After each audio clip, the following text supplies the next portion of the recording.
Is it sane? Is it possible? Still I ask myself, are we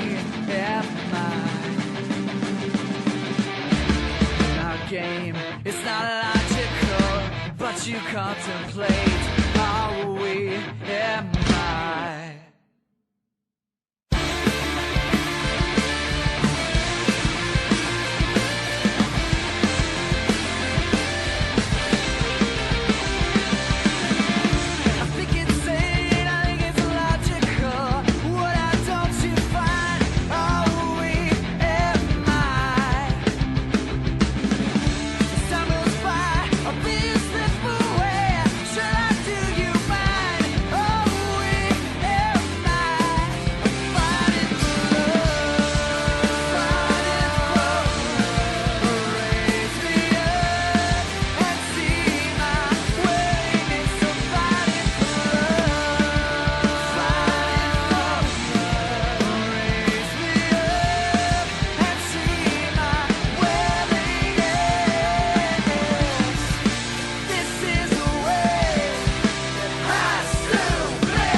Yes.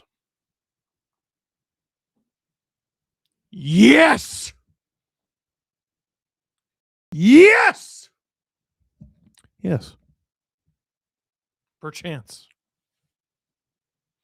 Hello, friends. Steve Dangle here. And welcome to a Saturday night stream here on the SDPN YouTube channel.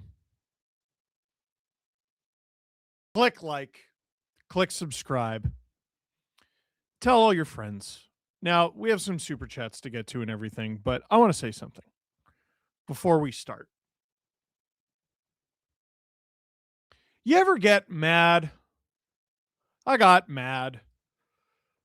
Radko Gudas need Austin Matthews, and it looked bad at the time, and it is bad. Matthews has a quad contusion, and he has a grade 3 tear to his MCL. Leaf fans are very upset about it. The Leafs are very upset about it. Fans are very upset about the reaction from the Leafs. The Leafs are upset about the reaction from the Leafs. Then The 5-game suspension comes down to Radko Gudas, who has now been suspended for his 5th time for his 5th different infraction. I'm not happy. Fans are not happy. Judd Moldaver, Austin Matthews' agent, is not happy. I don't know if you saw that statement that he put out last night. He was rather fiery about it. You don't usually see an agent flip out quite like that. I hope you can understand, because I know Ducks fans are very upset with me, and I want to talk to you specifically. I hope you can understand being mad about that. I've had time to cool down, and I've had time to think. Both of those things are important things to do. Listen, I don't want anybody to get hurt. As of right now, I would like to point out and remind everyone that the only person who has been hurt is Austin Matthews. He's about to miss the next 16 games plus a chunk of his offseason. He's the only one who's been hurt. Everything else is imaginary. I don't want Leo Carlsson to get injured. I don't want anyone to take out his knees. I don't want anyone to go after Beckett Seneca. You know, one thing that's been referenced a lot is Todd Bertuzzi. And this guy's basically asking for Todd Bertuzzi 2.0. Let me tell you something. That happened a long time ago. A lot of you probably aren't even old enough to really remember that. That was brutal. Steve Moore took out Marcus Naslund. It wasn't nice. It was a game between the Avalanche and the Canucks. And the Canucks said, we're going to have our revenge. And the next time they played, that game was a carnival. I think it ended something like 8-1. There were a bunch of fighting majors. Steve Moore fought. He had to fight in that game. And usually by the code or whatever, that would be the end of it. But the Canucks decided that wasn't the end of it. And of course, Bertuzzi grabs him by the collar, punches him in the back of the head, and whatever caused the break, the punch, falling on him, the pile, whatever it was, he broke his neck. That can never happen again, ever. All that being said, this is the NHL, and this is how it's always worked. You take out one of our guys, specifically you take out one of our best guys, specifically you take out our best guy, specifically you take out our captain. There has always, always, always been a response. The shocking part is when there isn't one. That's the shocking part. To act like this isn't the way it has always worked in the NHL is naive or willfully ignorant. I will give you the benefit of the doubt and just say naive. In the NHL, you're on your own. You're on your own. And George Parros has made this problem worse. Brendan Shanahan, for all his warts as the Leafs president, was a great head of the Department of Player Safety. Suspensions went up. Suspensions increased in frequency and in length. And it was a process and it wasn't perfect, but players were protected. In today's NHL, you're lucky to get a suspension per month. One of the suspensions from this season was automatic. So really, Mikko Rantanen was suspended by the referees and not by George Parros. Parros didn't even have to get out of bed that day. On March 30th, when the Leafs play the Ducks in Anaheim, I want the Leafs to play physical. I want them to stick up for themselves. I even want them to be the aggressors. Do I want anybody to get hurt? No. Not with a dirty play or otherwise. But I'll be honest, I don't know what the solution is because 5 games is a joke. Players threaten each other all the time. To act like they don't is laughable. Matthew Tkachuk is always like, I'm going to get you. I'm going to take you out. There was a great clip of one time there was a game between, I think it was the Panthers and the Sens, where Tkachuk is clearly saying, Matthew Tkachuk is clearly saying to the Sens bench, I'm going to go after this guy. And Brady responds, okay, Barkey, because he's basically saying, okay, you're going to go after him. I'm going to go after Barkov. You go after our guy. We go after your guy. That's how it has always, always, always worked. But with the NHL's current Department of Player Safety, Matthews being taken out for the rest of the season, I would love Ducks fans who have been mad with me for the past 24, 48 hours, whatever it's been. Let's try to figure out what the right solution is here. Because it's not what's happened. And it's definitely not taking out a bunch of Ducks at the knees. Hopefully you can understand being mad. I don't know what the solution is here. I think NHL skill is at a place where it's never been before. We are truly in a golden age of hockey talent. And I will always scream that from the rooftops. Like, I'll be an ambassador of the NHL being in a good place in terms of the talent in the league. But the league spits in the face of that talent every time they make the active decision not to protect it. And I don't know how to fix that.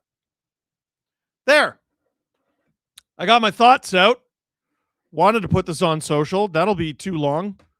Robert, good luck with that. I'm open to suggestions.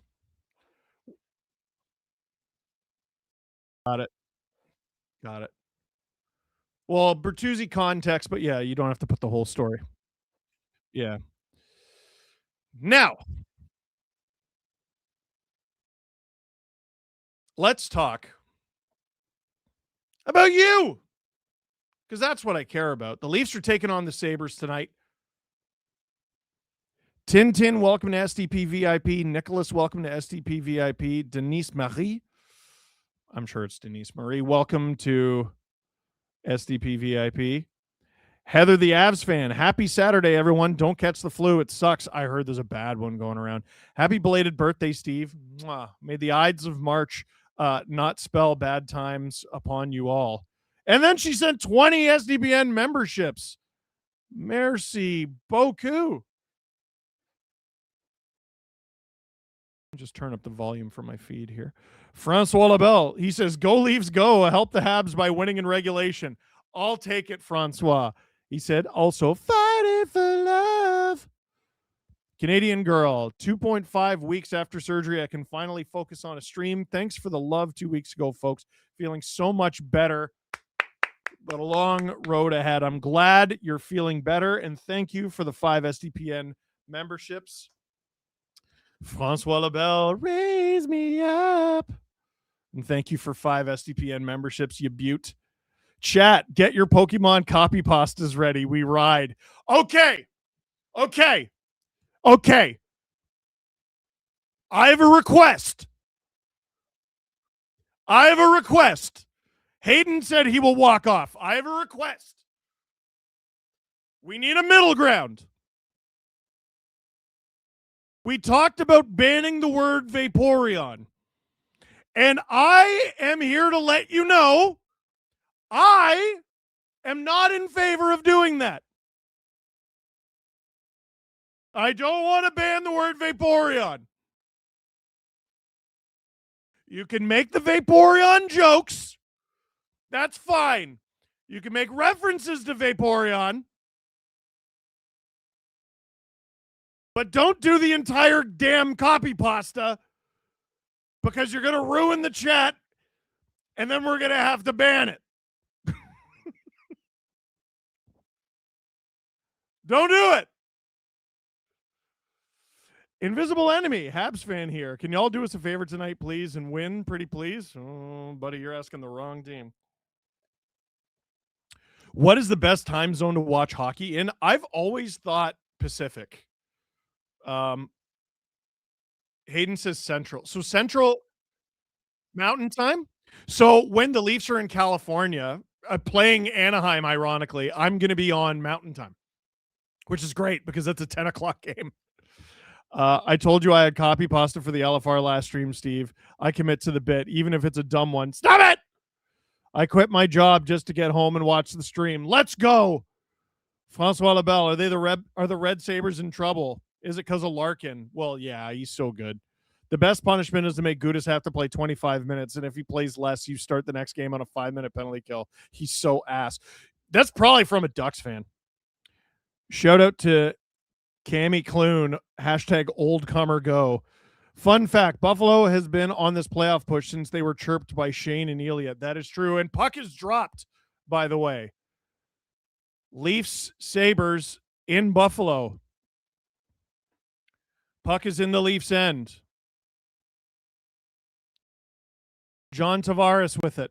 He's with Michelli and Nylander. He gains center. Doesn't get it deep, though. He gets it back.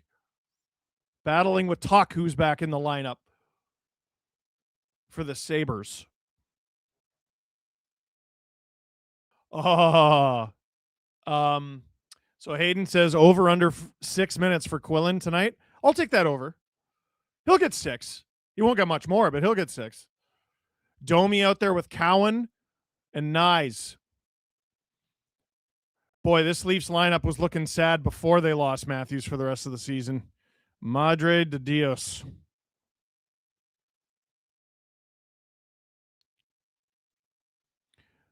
Puck in the Leafs corner. Josh Doan. Who are they booing? Oh, I think they're booing the Go Leafs Go chant, which is not how you respond. There it is. Let's go Buffalo. Wow, it's loud. It's louder than you usually hear. And why not? They're the home team and they're good. Support your good home team.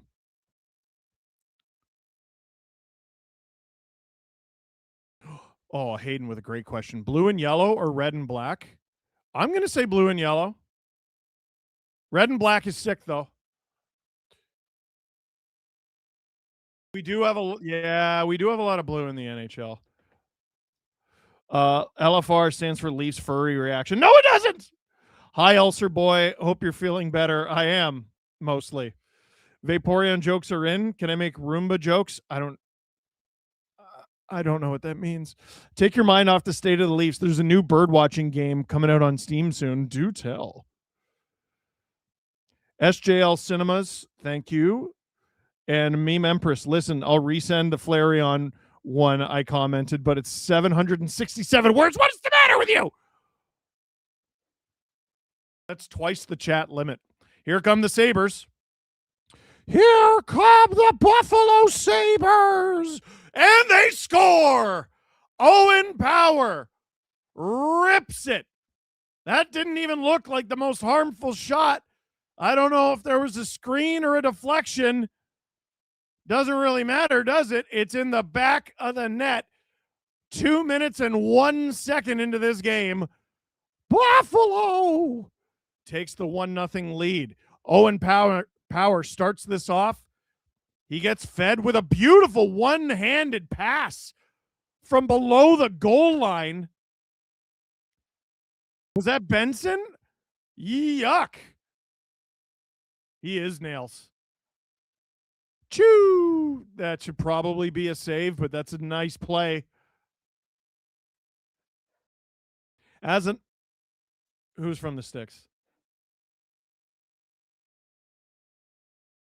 Chilliwack. Home of the Chilliwack Bruins, who are no longer in Chilliwack, I believe. I don't know where they play now. Hard to keep track with Junior. There's Pizzetta out there and Quillen. Don't take a penalty. That was Pizzetta on Tage Thompson. Oh, no. Did he take one? Mike! Holding on Shen? Yeah. Yeah, he just got him in the hip. If Thompson doesn't go down, they don't call it. Yeah, it's unfortunately the right call. Steve, a year ago, I asked during the live LFR, and I think this offseason they need to go out and get that game-breaking defenseman more than ever. Fire Mo to the moon. Go Avs, go. You ain't wrong. As an Avalanche fan, here's another one. I'm in the weird spot of rooting for the Red Wings tonight. I feel gross. It's that time of year. Sabres put one on. Stop by Wool. Leafs penalty kill. Somehow. Oh, Tage! Tage! Stop by Wool. And Tage, glove off, favoring his finger. I don't know if he got a little slash there or what. These B plays games. Sorry, that's a whoa. Season is over. I would prefer watching the Marlies. Gun to my head, I couldn't tell you how to watch the Marlies. Other than going, which I encourage you to do. What is that? Call up Luke Hames. I wouldn't hate that. Stop by Wool and cleared. There's a few guys, like, listen, you suck. There's 16 games left. Like, Luke Hames, I'd like a look at. Boreavalis. Will Villeneuve. Yeah, let's get some guys from the back end. There's a few guys who I would like to see, but they're hurt, like Cade Weber. Like if you need a tough for a game coming up, he'd be great to have, but he's injured.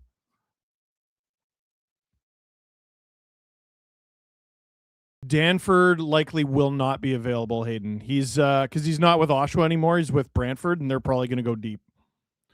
Sabres working it around. Well, Darlene stopped by Wool. Leafs don't have a shot on goal yet. Yeah, it's hot take. I think Brantford's going to be good. Wow. Toranira, Sabres are 28-5-2 since firing Kevin Adams as GM. Think the Leafs could have had the same kind of 180 if they fired Treliving and Berube. Not the same kind, but I think it would help. I really do. Face off in the Leaf zone. Grew loses that draw. We'll see if tonight he can steal the moon. Down low. Tage. Please clap. That was very funny. Tuck! Stop by Wool. That was a good scoring chance there. McLeod. Tuck. Oslin. That good stick from Yarncroke, who probably shouldn't be in the lineup, but that's another topic. Here comes Byram. Hands it off. McLeod. Chopped away by Nyes. This is a good kill from the Leafs here. Shots 5-0 Buffalo. Score 1-0 Buffalo. We're less than 5 minutes in. Heaven help us. Sabres cycle it. They're going to run at a time on this power play here. Tuck shoots. Stopped by Wool. And let's see if Nyes can spring. Pizzetta, not really. Pizzetta's going to go on the forecheck, though. That's a big kill. SJL Cinemas, welcome to SDP VIP. Turnover! Leafs! Domi tries to get it to Nylander. Nylander battling for it. McCabe tries to help out. Sabres clear it. Not enough for icing. Easton Cowan from his own zone. He turns it over. Here come the Sabres. Into the slot. Oh, and this is going to be a breakaway for William Nylander. He's clean. He's away. He's stopped. Alex Lyon, the first shot he faces is a clear William Nylander breakaway. Nylander hands it off to Domi. Domi can't get his pass through. Good battle for it to keep it alive. And Cowan has it now. Tries to get it to a friendly stick. Can't do it. He's cleaned out by Owen Power. And the Sabres chop it to center. Carlo all the way up to up the ice to Nick Robertson. Robertson tries to cycle. Robertson prevents an odd man rush. Good effort from Nick, who got knocked down there. Flareon copy pasta is wholesome. I very much doubt that. Turnover. Snipe. Scores. Dakota Joshua. His second goal in this building this season, if I remember correct. ties the game for the Leafs, barely over 6 minutes into the first period. Crazy this game is tied the way the opening few minutes have gone, but that's hockey, baby. That's hockey. It all started with William Nylander. A couple good efforts from a couple guys, including Robertson. Robertson creates a turnover there. Yeah, that's not a. Which defenseman was that? Oh, that's Luke Schenn. That's a bad turnover from Luke Schenn, forced by Nick Robertson, and Dakota Joshua gets the goal. I really hope Robertson gets the assist there because he deserves it. A quarter of Dakota Joshua's goals this season have come in this building. And that's Bo Grew's first assist as a Leaf. There's another point for Bo Grew. 2 points in 2 games and about 6 minutes. Riley. On! Whoa, tricky one for Lyon to stop through traffic.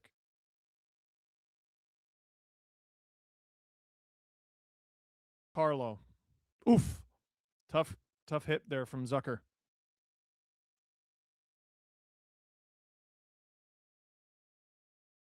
Power. Sabres cutting through. We haven't had a commercial timeout, have we? Sabres hold the line. You know, I went to 4 years of broadcast school. I should know when all the TV timeouts are.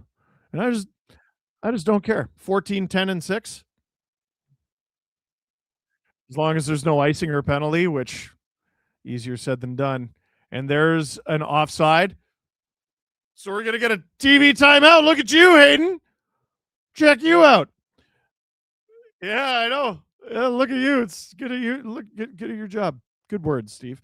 Corrupted says, would you rather rewatch all the games this season or drive from Ajax through Toronto to Hamilton during morning and afternoon rush hours in the summer? How many times? That's the real question. How many times? Oof.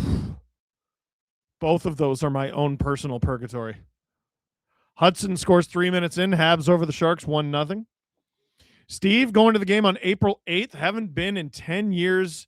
Is food and beer expensive now? My sweet summer child. Yeah, kind of. Mike Martell says, let's go Buffalo. And I think I missed one. Hi, Steve, at Disney World, but wanted to hop in. I wish you a happy belated birthday. Just wanted to share a fact that I found out. You know that in terms of male human effect. No! Stop it! Let's say 20 for each business day. What do you mean?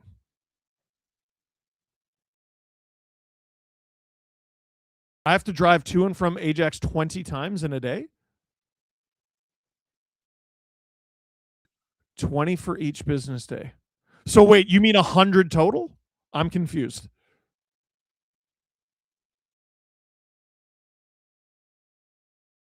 Okay.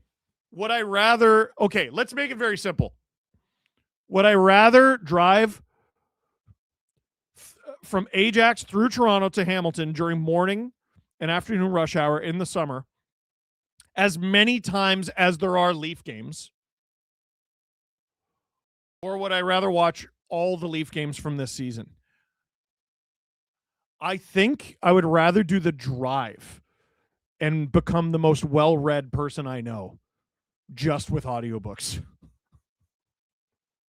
How's that? Like, I might as well. I'm not going to learn anything by rewatching these Leaf games.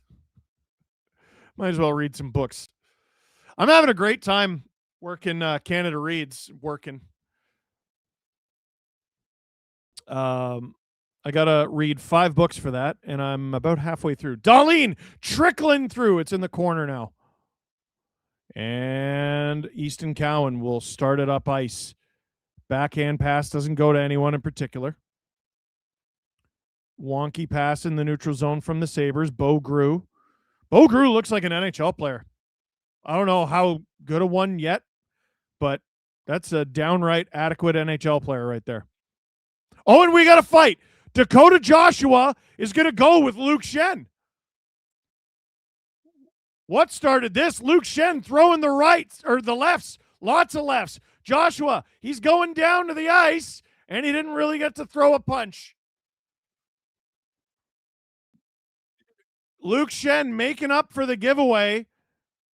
And Luke Schenn is bloodied to hell. How did that even happen? I didn't see Joshua land a punch.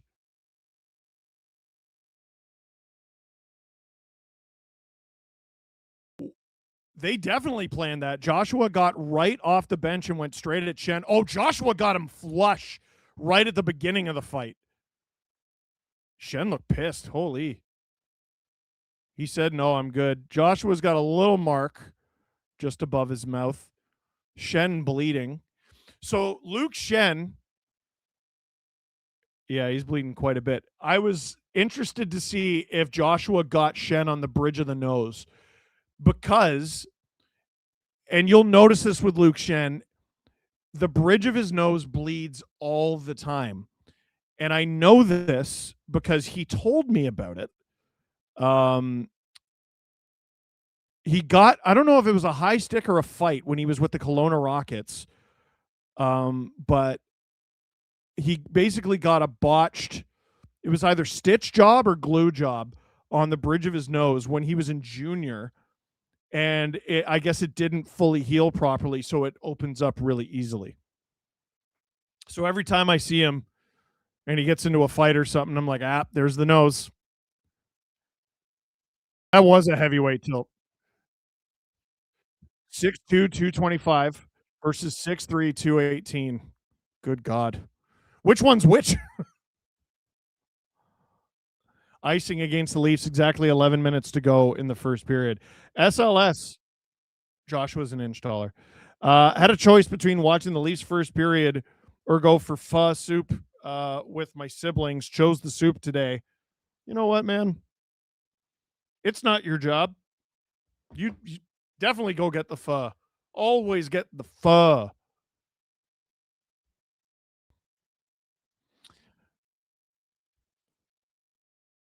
Francois Lebel. Crap, they called back Hudson's goal. Holy smokes. You told me about that like 10 minutes ago. How long was the review? Butcher, DJ is going for a Gordie Howe hat trick. Oh, you're right. Dakota Joshua with 51 minutes to go in this game is an assist shy of a Gordie. Give me first period Gordie would be nuts. There's lots of time left. Here come the Sabres. Downhill. Stop by Wool. That was Darlene.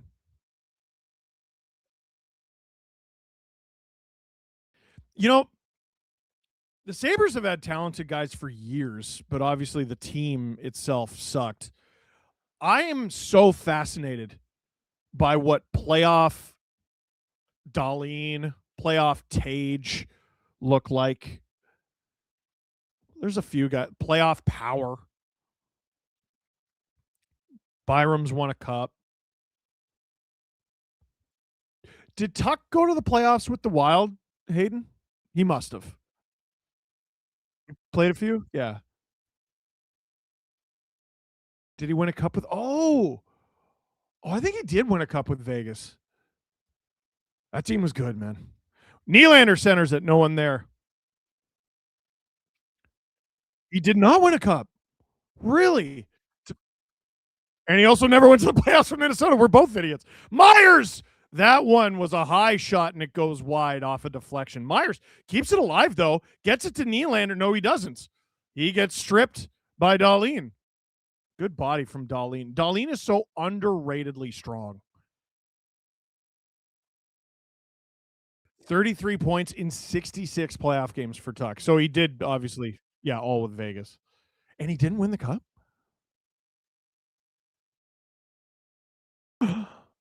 What did they get for Tuck? Bo Grew, what a play! Bo Grew drives the net. Bo Grew, he stopped, and he almost had the rebound. Carlson, Ekman Larson with it at the point. He looks like Carlson some nights in his prime. Sabres. That's off target. It's not going to be icing, though, so Wool's going to have to play it. Gets it to OEL. OEL almost turns it over. Oh! Big hit. And is that going to draw a fight? Almost. They talked about it. And now here come the Sabres. Shot, deflection. It's in the corner, and we got a delayed penalty. Who was that who got hit? Was that Bo Grew? Grew with a great spin-off move on Logan Stanley. Geez, neither guy from the Jets looks good right now. It was Tuck got... No, that's not Tuck. Quillen got taken down. Who's 29 in the Sabres? Oh, the Tuck trade, yeah. Oh, Tuck was part of the Jack Eichel trade.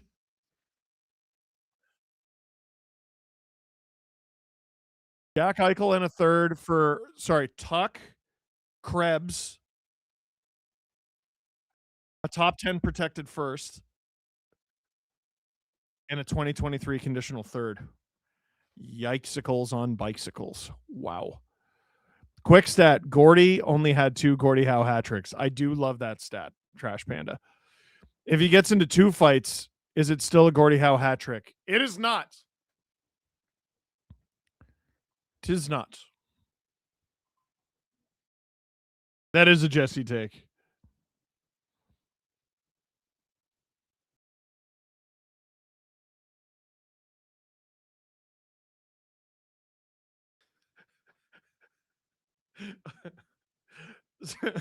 Okay. Is this mean?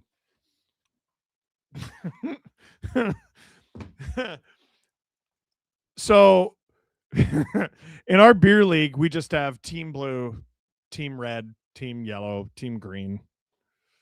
There was a guy on team yellow in the summer. So you're given a league issued yellow jersey. You're given a league issued yellow pads, or yellow socks. But this guy had a red helmet, red gloves, and red pants. And so what do you think we all called him? What was our nickname for this person? He had a yellow jersey and yellow socks. He had a red helmet, red gloves, red pants. What do you think we called him? No, not Curious George. Ronald McDonald. He looked like Ronald McDonald. He was a good player. Feisty frigger. I didn't want to say the F word. That was Beck Mallenstein hit Jacob Quillen. Mallenstein's a bowling ball, and it was OEL took a penalty on Mallenstein. It went right after him. Cross-checked him in the lower back. I was too busy talking about Ronald McDonald. Sabres on the power play. Leafs have done a good job killing it so far, but still a minute 12 to go. Down low. Krebs. Oh, good stick there from Carlo. Back around. Norris. Josh Norris in the lineup for Buffalo. Nice. Big boy hockey takes his man down. Leafs going to try to get something done here. Quillen takes a shot. Quillen gets the rebound. Quillen easily cleaned out by Dahlin. Here comes Zucker. Doan. Wonder if Shane Doan's at this game. You would think so, right? Dahlin. Doan.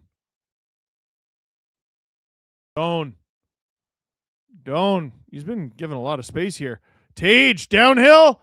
Doan behind the net. I wonder if Tage wants to shoot. Tage. That's deflected wide. He shot.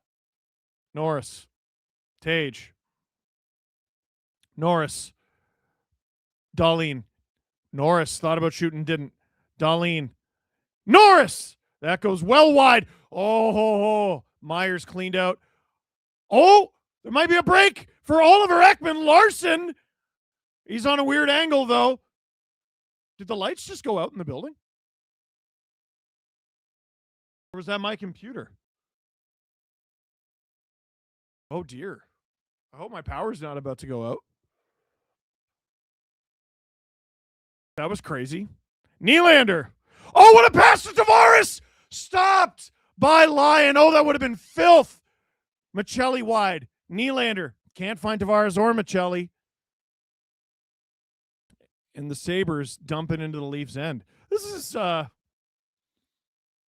this a good game? It's kind of a good game.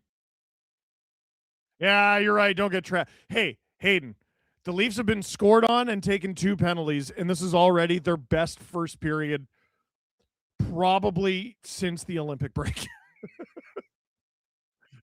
Tomorrow is going to be so much fun. All right, Leafs Wild. Please get postponed. Nice. Oh, I have a beer league game tomorrow. Well, Domi, Cowan, I'm going to the beer league game. It's playoffs. It's for third place, unfortunately, but it's playoffs. Get this. We got scored on. We tied it up. We lost 2-1 in overtime to get eliminated. Sound familiar? What a nightmare. Robertson has looked excellent. Myers tees that up and it goes out of play. 5:10 to go in the first period. I'm late. Did Gudis have any form of punishment? Yeah, 5 games for a bad defenseman that Ducks fans don't even like. Sucks. Mike Martell, you need to get back to making trade tree videos. You should dig into the Tuck for Eichel trade. I should, because apparently I forgot it. Have you ever had the wheel pizza? See you in Turo. And I know it's Turo and not Churro because I got lectured about that. I have not. And also, I can't eat it because I might have an ulcer attack. I'm so sad. Steve, the story about your recent ulcer helped me pinpoint recurring issues I've had over the years. Sorry for your pain. Thanks for the help. Hey, worth it. Immediately worth it there, Skylar. I'm happy to help.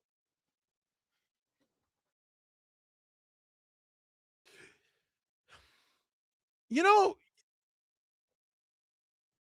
years ago, like I spoke to a doctor about depression. Not to get serious or anything, but you know, we had a conversation about it and they were like, you should talk about this. Like, cause they know I have like a platform and they're like, you should talk about this.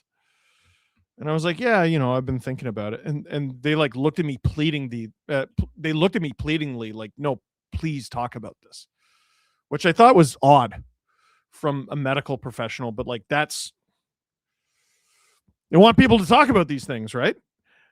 A lot of physical and mental problems are made worse by the fact that we don't talk about them or we don't bother with them. We don't take care of them. We don't take care of our mind. We don't take care of our body. So I'm happy to be the helpful ulcer boy for you. Who's your current favorite Pokemon? Vaporeon.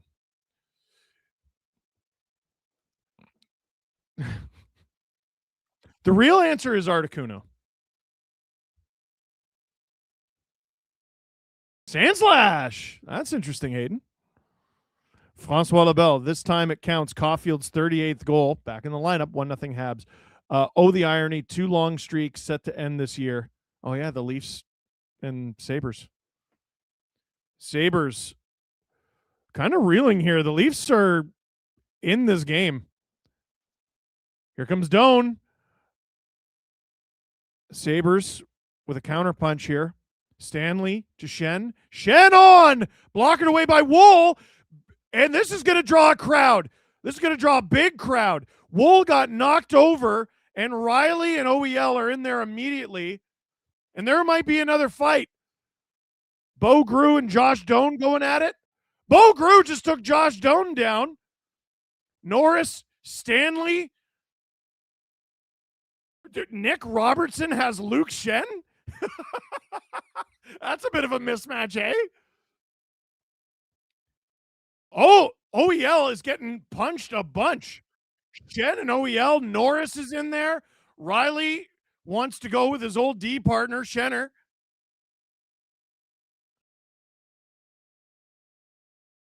Refs got to get out of there. They're still throwing punches at each other. You're going to get hurt.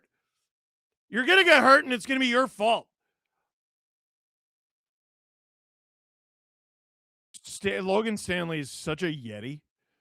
He's huge. So OEL, I'm going to go out on a limb and say he's going back to the box. The initial penalty. So there was an initial penalty called. No, I thought the penalty was on the Sabres at first. He high sticks him. He high sticked him before he hit Wool. Interesting. That was Ostlund who knocked over Wool. Riley got in there. OEL got in there. Norris was throwing punches. Schenn was throwing punches. Robertson not being afraid of Schenn is awesome. I am less and less and less excited to trade him. He's really growing on me. So the refs are having a long conversation about this, and why not? A lot was going on there. Can you imagine if Gudas had done that when Darcy Tucker was a Leaf? Tucker might have been escorted out in handcuffs. Hello from Nova Scotia, Steve. So the question is, with no one sticking up for Matthews after the hit, will he be asking out of TO?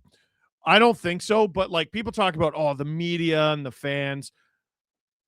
Nothing is going to make you question your stay in a place more than an entire locker room not sticking up for you. Gino got the same number of games as Gudas. One was optically bad, one resulting in a season-ending injury. How are those equal severity? Because George Parros sucks his job. Sabres, don't play down like the Steelers. They are kind of playing down. Any Oscars predictions for tomorrow, Steve? I've seen none of the movies. Steve, you're a ray of sunshine to many people. No, you!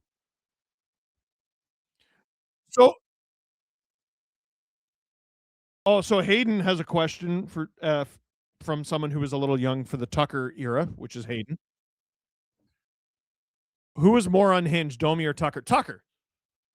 Tucker. Domi did two really dirty things in his career.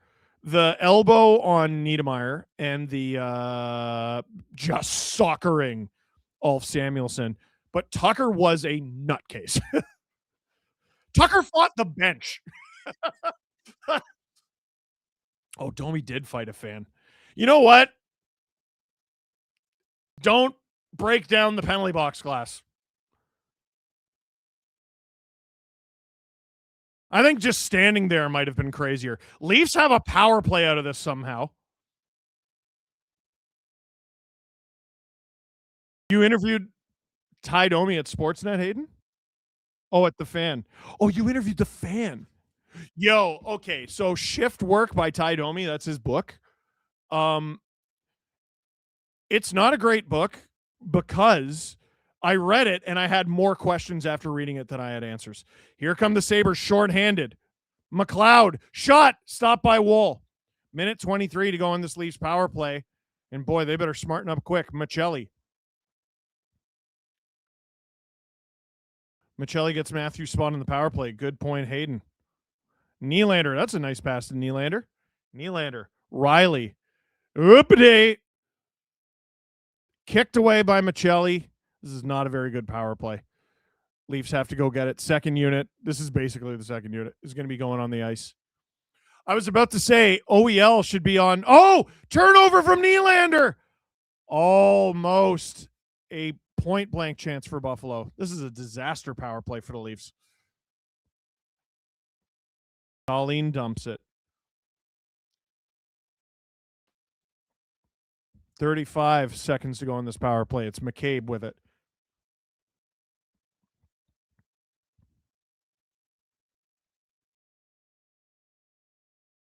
Robertson.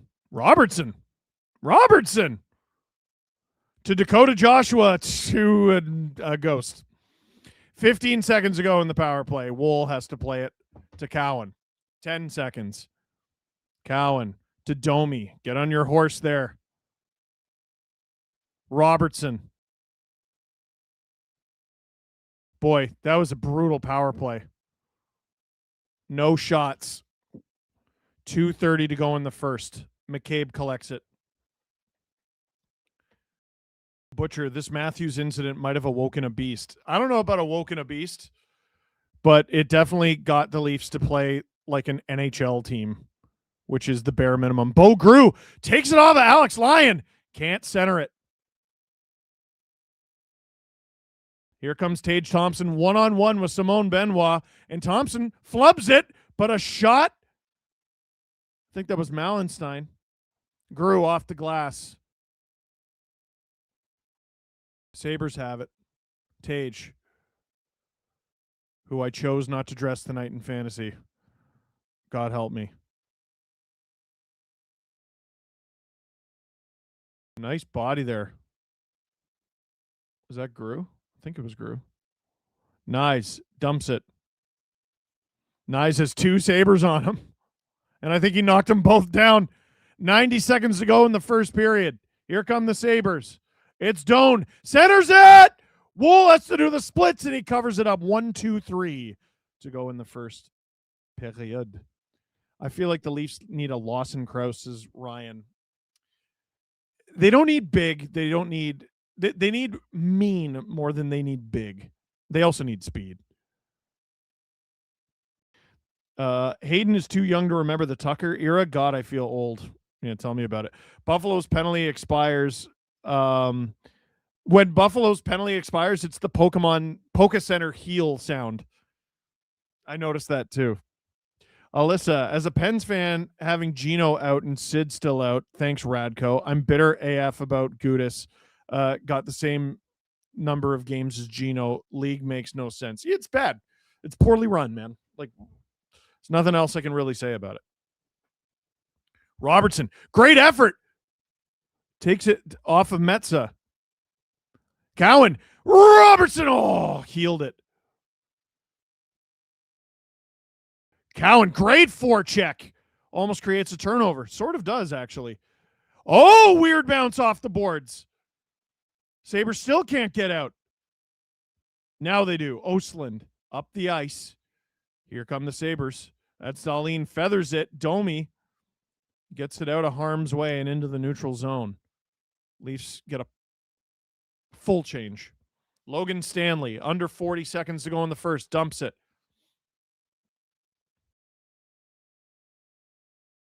Benoit. Grew.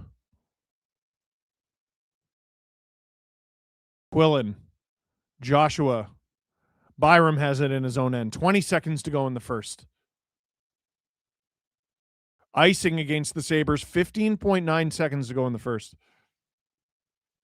Celebrini celebrates his 34th. It's tied, says Francois Labelle. I can't believe it's only 34. He's unreal.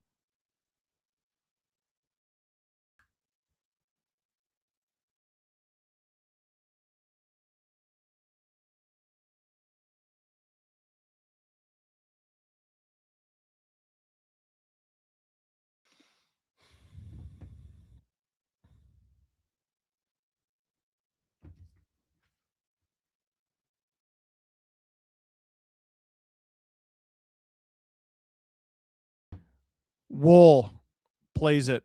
Oh, almost a tool. That would have been a bad way to end the first period with a turnover right in front of the net. But shots are even. Scores even here in Buffalo. Leafs won, Sabres won. We got a fight. We got a bunch of rough stuff. We got a goal apiece. That's just about everything you could ask for on a Saturday night. Steve Dangle here on the SDPN YouTube channel. Click like, click subscribe, tell all your friends. You could be anywhere in the world right now, but you're here with us, and we appreciate that. Total Malarkey says you should totally watch the Kylie Kelsey interview with Johnny Gaudreau's widow, Meredith. If you do, bring tissues, especially as a dad. Super good, super sad.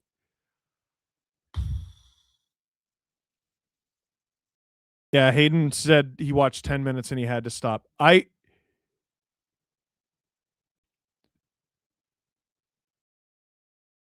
You know, it's okay. Like I haven't seen a second of it. And like I'm welling up. And like you said, especially as a dad. So I'll tell you this before we go to break. Brian Burke's book, which to me is the best hockey book I've read. I haven't read The Game by Ken Dryden. That is on my homework list. Berkey's Law is the best hockey book I've ever read. The chapter where he talks about his son Brendan coming out, and then the chapter where he talks about when he found out that he died.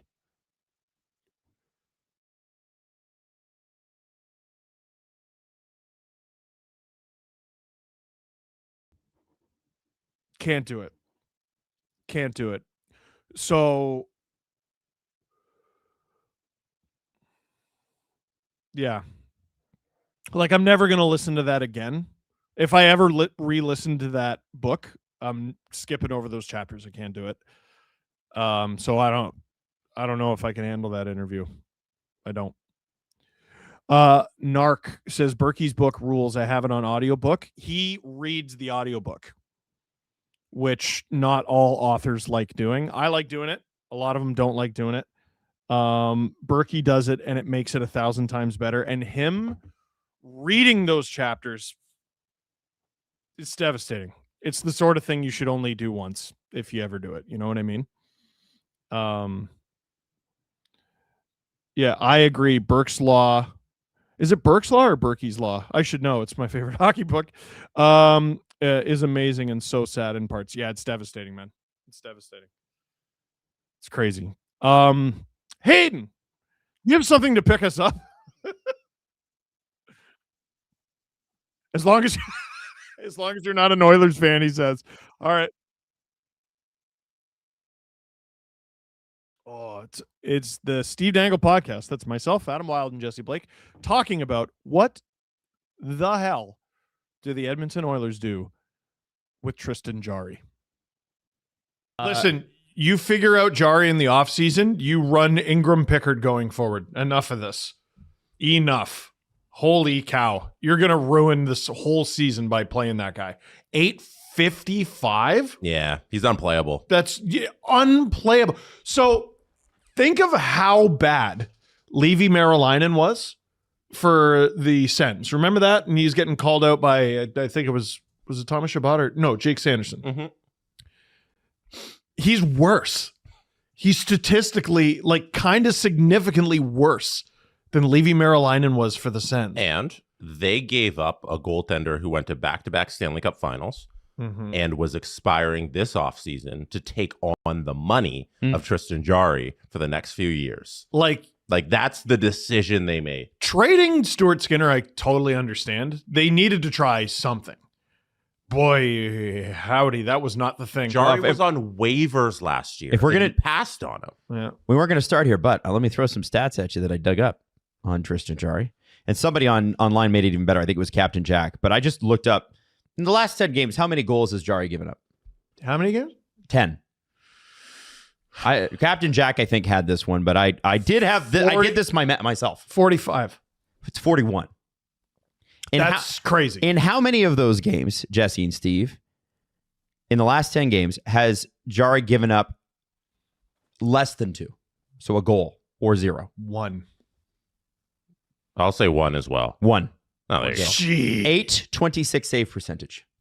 A what? 826 save percentage. So I said 855. That's since he's been traded there. Yeah, this So is just the last 10 games. recently, he's actually been so much worse. Yeah. Yeah, you got to play Pickard. And Bob Stauffer's talking about how they're fighting at practice. I'm like, yeah, that sounds about right. Ingram Pickard. Yeah. No, you can't play this person.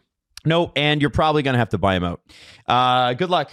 The buyout, I don't think makes too much sense. Like they get screwed on it as well. Let me just triple check. Man, Stan Bowman is actually bad. outside I got to be honest, he's not good at this. Outside of winning the Stanley Cup, he has to like resign.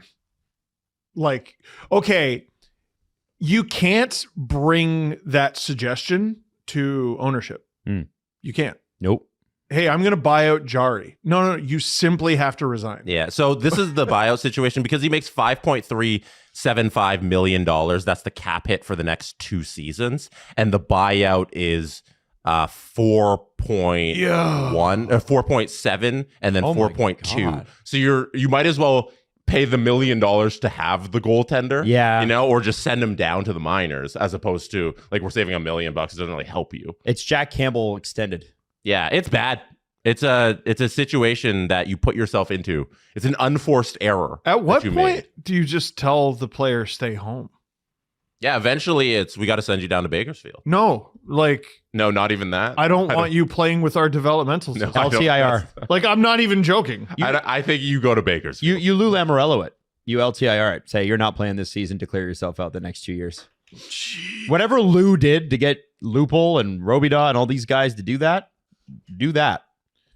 Do that. Man. Kyle That's Dubas. it's a shame, man. Incredible work by Kyle Dubas. Yeah. It's the most successful pump and dump I've ever seen. Since Dion Phaneuf.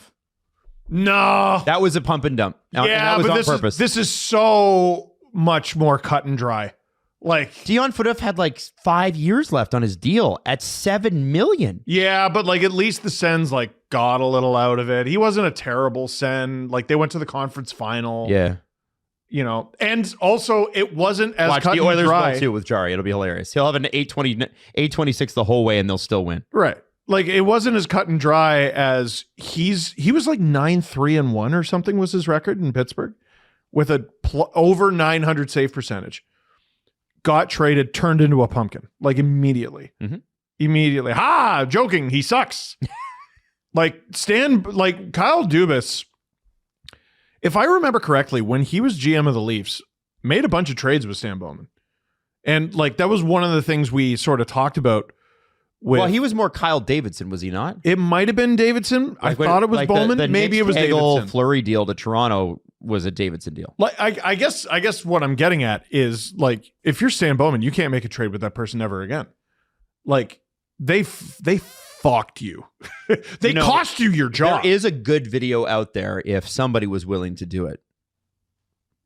Oh, Uh, he means me. Okay. Since you have the trade tree, stuff, but I could do it on Monday if I did a little research. Mm-hmm. Just recapping Stan Bowman's last 10 or 15 consequential trades dating back to the Blackhawks, and I would guarantee you it does not paint a pretty picture. I mean, how about letting two good players who would have helped you potentially win a Stanley Cup last year get offer sheeted? That's Jeff Jackson.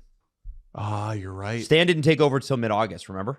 And now Was they that Jeff weren't. Jackson? Huh? They weren't. To be fair to Stan and to Jeff, they're both sort of owning this because Stan had literally just taken over, but Jeff Jackson let it get to August because they were trying to work out an extension with Holloway at very least in January and kept lowballing him, and Broberg really wasn't a regular feature in the lineup until the playoffs, and especially in the Stanley Cup final where they were finally scratching Ceci for Broberg. I was surprised by the amount of money he got. Well, Like, I mean, he wasn't a $4 million player when he signed that. And now he is. Yeah. Now he's more Yeah. than that. Yeah. I think the thing is that Broberg took a while to develop. I think Oilers scouts and development staff were a little tired of him because they didn't think he panned out as quickly as he should have. All they would have had to do, honestly, and here's the thing. It was an RFA offer. All Edmonton would have had to do was manage their cap properly and just match it. Yeah. Which was too much to ask. Yeah. And that summer, they also lost Ceci, depth defenseman. And now you have a goalie you can't buy out. yeah. Oof. Yeah. Oh, It's a rough look. It's Man. a rough look. So, that is the Edmonton Oilers picture. 7-2 loss. I don't know. Do we want to bring up Connor McDavid fighting? Do we want to? I'd rather do a quick thing on Evan Bouchard. Just a What do you got? brief comment on corner? Evan. Is it Bouchard's- Is it Evan Bouchard corner? I guess. Is it you a have to complimentary define it. Evan Bouchard? No, it's typical Evan Bouchard corner. Okay, regular Like- season corner is not complimentary. No, but this is the reason that I know there's Norris buzz out of Edmonton for Bouchard, but you have to take into account that yes, he is one of the best offensive defensemen that we have in this league. No question. You can't question that. His record in the playoffs, Steve brings it up all the time. The amount of points per game he's had in the playoffs as a defenseman is all time. It's crazy.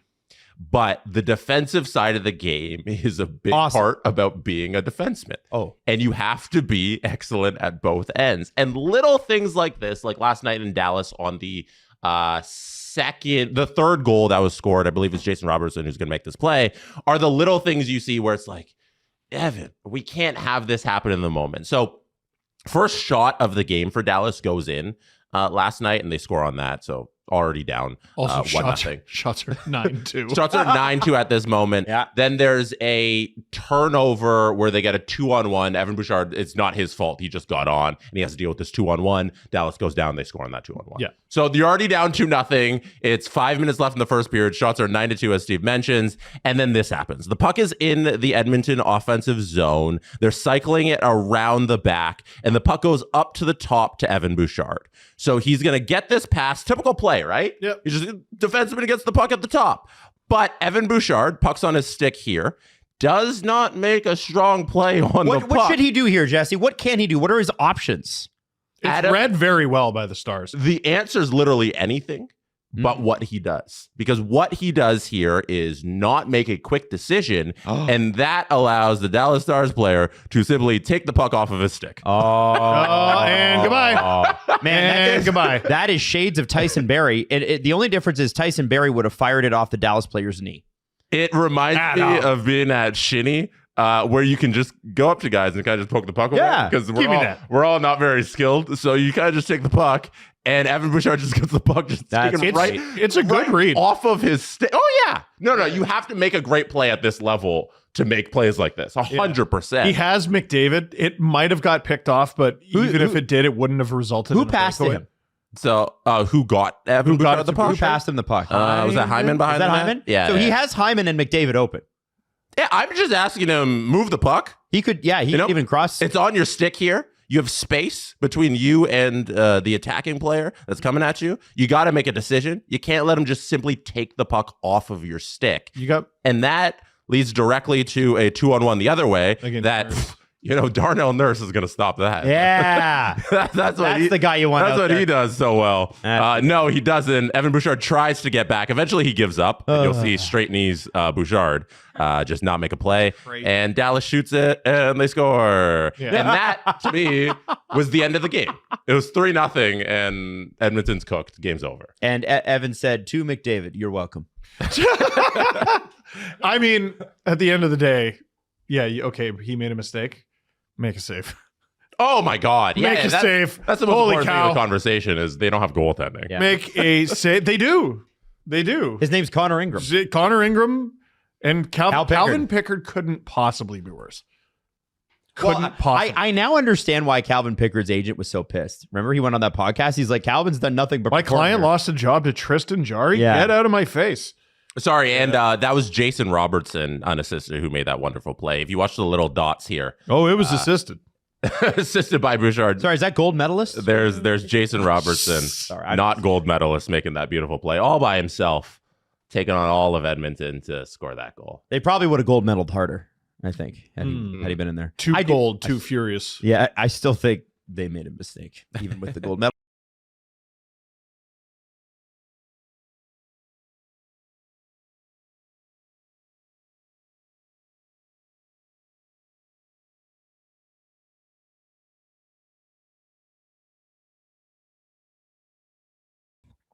Steve Dangle on the SDPN YouTube channel. Click like, click subscribe, tell all your friends. I was just tweeting and reposting and friggin' whatever. That little Ducks thing that I did off the top of the show. If you missed it, too friggin' bad. No. Just wanted to get it out there. Feels good on my soul. E. Dobkin says, Panthers fan since day one here. Leafs need to embrace the darkness. Join us. That's sort of what you saw over the last 48 hours. Steve, what are your top 5 NHL unis, not including the Leafs? Mine are the Blackhawks, Habs, Sharks, Flames, Sabres. Now, which Sabres? That's very important. With the Oilers right behind. The Oilers, really? Habs are the free space, I think. Oh, Hayden says the Minnesota Wild North Star jersey. See, I don't want to do like alternates because like that's just too complicated. Blackhawks is pretty damn good, isn't it?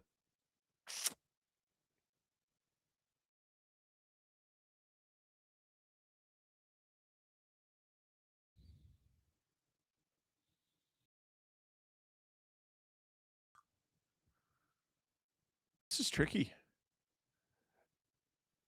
Vegas for being adventurous, I would say.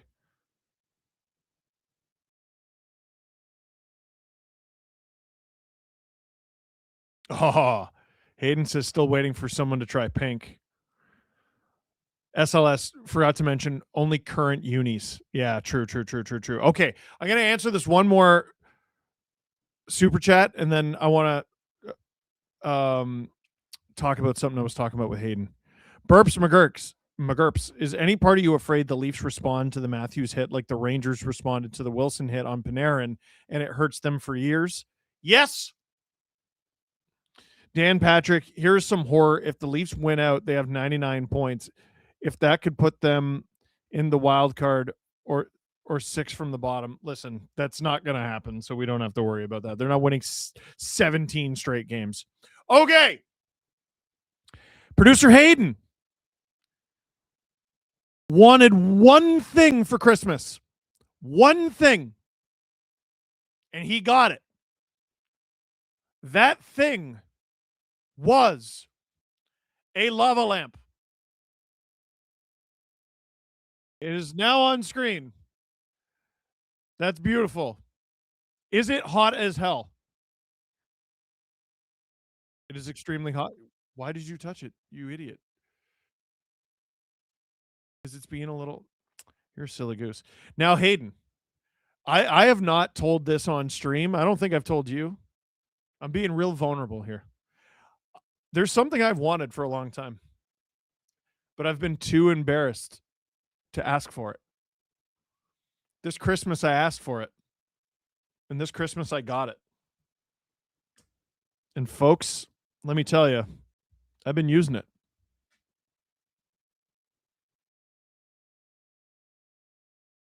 Do we have any guesses in the chat? Avs in their Nordique blue versus red Habs was the best looking I have ever seen, says Francois Lebel. That's a good one. Light bright? No. A puck moving defenseman? God, I wish. No, I said I actually got it. Is that a Manscaped ad? It is not. Soap? Well, you're on the right track. Someone got it. I can't believe someone got it. Nurley? 2 people got it. And G. Lou Crick. Have I said this on the pod? I got a bidet. I got a bidet. It changed my life. In front! Nylander couldn't find Tavares there. Do you have one, Hayden? You used to. You have a towel warmer now? I also have a towel warmer. I'm a pampered, soft little child. Dude, towel warmer. I'm gonna use it in the summer. I don't give a damn. Here comes Krebs. Listen. William Nylander, open lane. Oh, what a pass and what a goal! William Nylander with the beautiful setup to Max Domi, who can scarcely believe it. And 53 seconds into the second period, the Leafs take the 2-1 lead, and William Nylander stays hot. Nylander had a fully open lane. I didn't know why he was waiting. Ew. That was Darlene. Darlene gave him a tiny little breath of fresh air to fire that pass through, and he does. And Domi makes no mistake. 800th NHL game for Max Domi tonight. And gosh, that's sex on ice. That pass from William Nylander. 2-1 Leafs.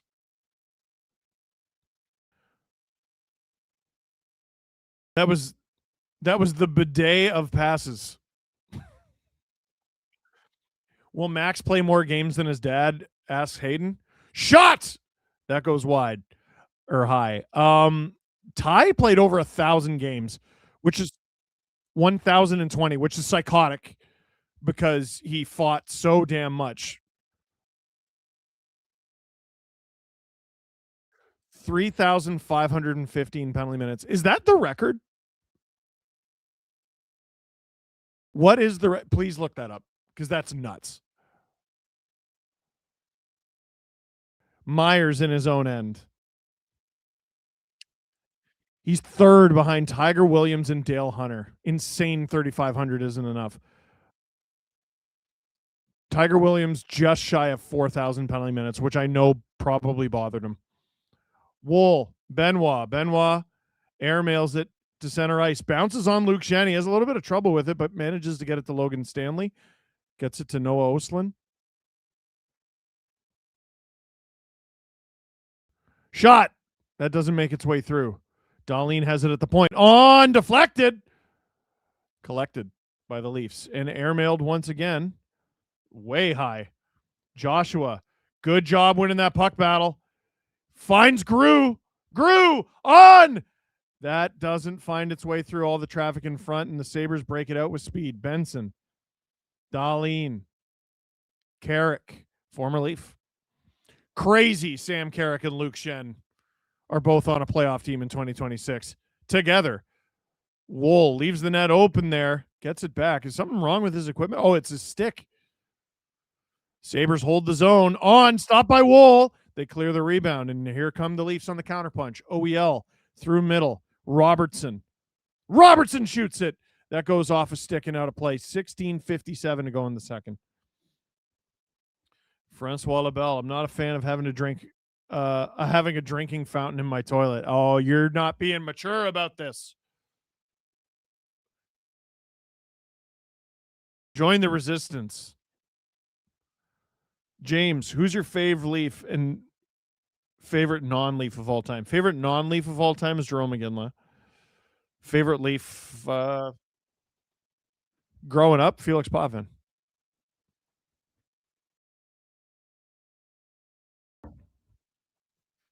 Hayden says sames. Dude, Jarome Iginla is the type of player you grew up being told to admire. He's a very nice man. Quillen loses the ozone draw. I'm sure he's about to be benched. Nope, he has the puck right now. He goes down, gets right back up. Pizzetta, big hit on Bowen Byram. McLeod, Zucker. McLeod stopped by Wool. He didn't look too sure about where that was going. Yarncroke passes that. Offside is Jacob Quillen. 9 Goofy Goober. I'm okay with the Leafs missing out on the playoffs and giving the 15th pick to Boston rather than giving the unprotected pick in 2 years. Well, yeah, I'll take 15th pick. The problem is it's very likely not 15th pick.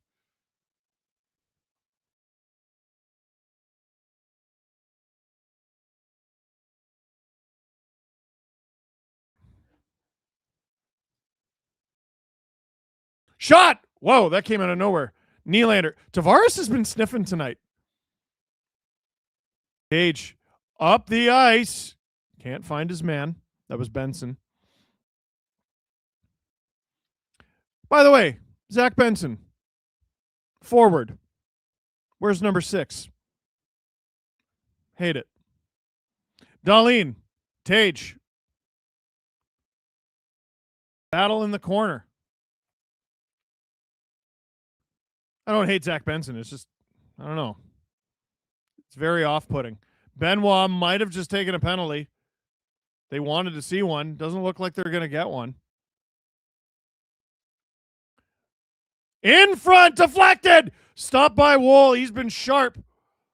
Tavares, great edge work. Almost turns it over, but doesn't.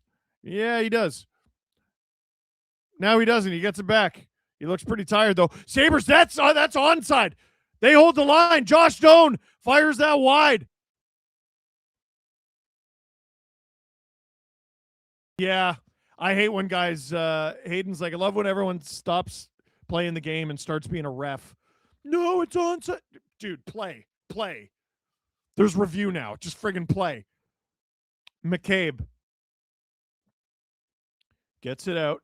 Cowan with a little bit of speed stops up. Oh, what a move! Cowan on. Oh, that would have been sex. Stop saying that, Steve. Sabres, get out.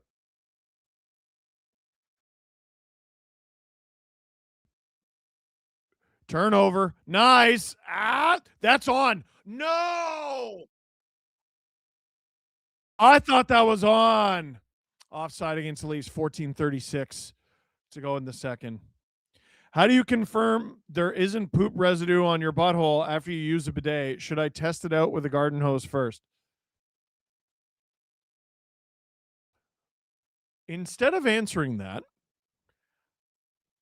how would you confirm? Okay, that's how. Ryan Graham, Pizzetta is a breath of fresh air for this team. I agree. I think he would have been a Leaf a long time ago if he didn't get hurt. My fave non-Leaf is Lafleur. My favorite Leaf, Placanitz, says Francois Labelle. Habs Wings fan. Well, you're conflicted. What are you going to do if they play each other? You know, Steve, one of the benefits of the Leafs stinking is that now you're playing spoiler and it's embarrassing other teams to lose against you. Absolutely. It's fun. Carrick hands it off. Mallenstein! Oh, my goodness. Did McCabe shoot that off the side of his own net? Looked like it. Bidets remind me of my favorite Pokemon, Vaporeon. There are times where it feels like an ice beam. Emo Jalapeno. It takes 7 wipes to learn you only needed 6. I'm going to get that tattooed on my body. Should I get a ribcage tattoo that says that? In, like, cursive? With trees? Oh, and also a clock. Michael Pizzetta has a breakaway! Pizzetta! Stopped by Lyon, but I think he drew a penalty. Give him a penalty shot. Boo!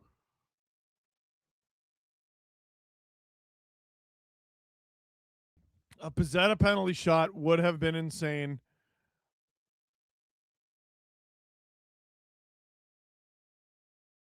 That's interference. Is that on Darlene? So Pizzetta draws even on penalty differential for the evening.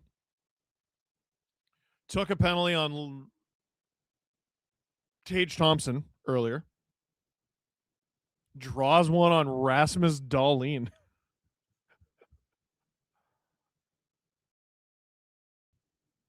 So, out of town scoreboard, Igor Chernyshov of the San Jose Sharks. The Habs tweeted out, our thoughts are with Igor Chernyshov of the San Jose Sharks. So something happened in that game. I only saw it once during the timeout, so I don't really understand what happened, but he got hit. I think he hit his head on the boards and he looked to be knocked out. He tried to get back up on his own and stumbled. Not great, Bob.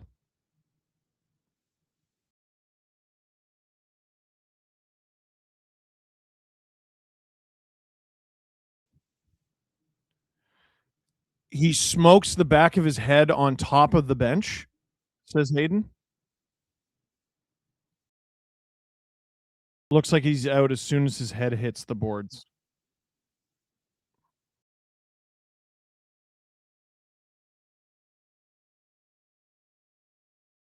Let's see what happens. Oh. So he got tangled up with Matheson. That's a bad outcome. Oh, poor kid.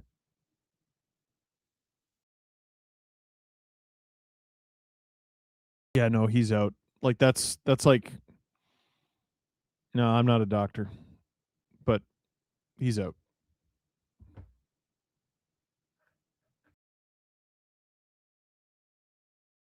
Leafs power play thanks to Michael Pezzetta.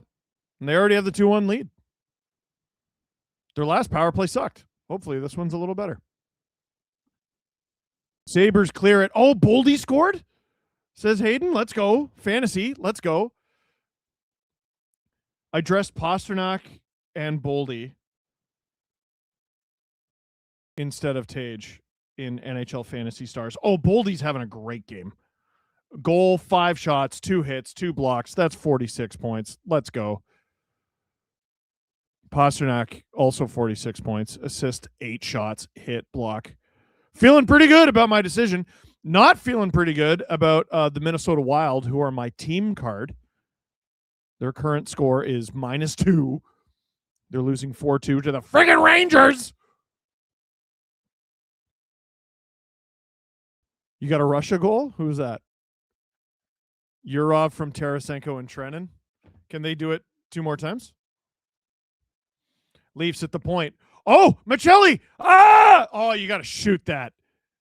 Sabres can't get it out, and then they do. Minute 10 to go on the power play. Nylander.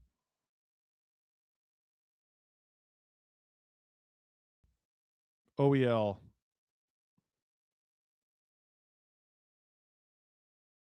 Michelli.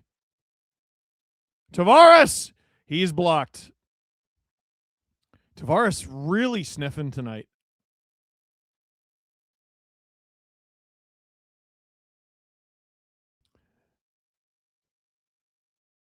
Vape Morion. That's the whole message. Thanks, Bobcat. Sabres clear it 25 seconds ago in this Leafs power play. Another fairly underwhelming power play here. They got some time to fix it, but not much. Dakota Joshua. Joshua! Oh, he's blocked. Riley. Robertson. Around for Riley. Robertson. Cowan. Domi. Cowan. Penalty expires. Cowan. Cowan. It's 5-on-5. Move the puck, boys. Domi feathers it to Cowan. Can't get the shot off, though. And now here come the Sabres. Is this a 2-on-1? Sure is. McLeod. Tuck stopped by Woll. Woll has been sharp since allowing that first goal. Here comes Doan. Shot stopped by Woll. Rebound. How did he stop that one? Joseph Woll. What a save from Joe Woll. Tuck, not happy. Great stop from Woll. Directs it really well. Let's see the second one. Doan. Oh, Tuck robbed twice. That little stick play, was that Riley? Riley kind of underratedly saved a goal there.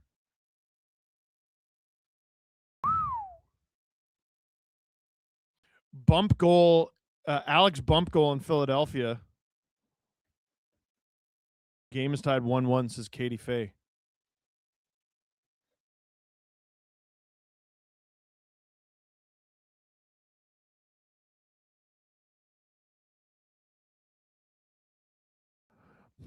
Hayden wants the bump Barkey. What is it? Bump Barkey Brink line? No, Brink's gone. Brink Barkey Bonk line in Philly. That's what we want. Wow. Here come the Sabres. Norris passes it. Can't find Doan.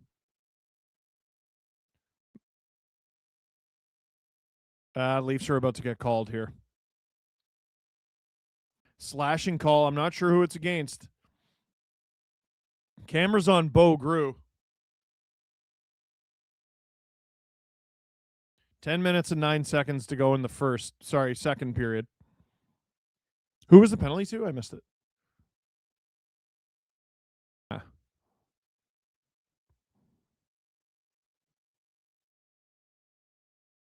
Spazzetta again?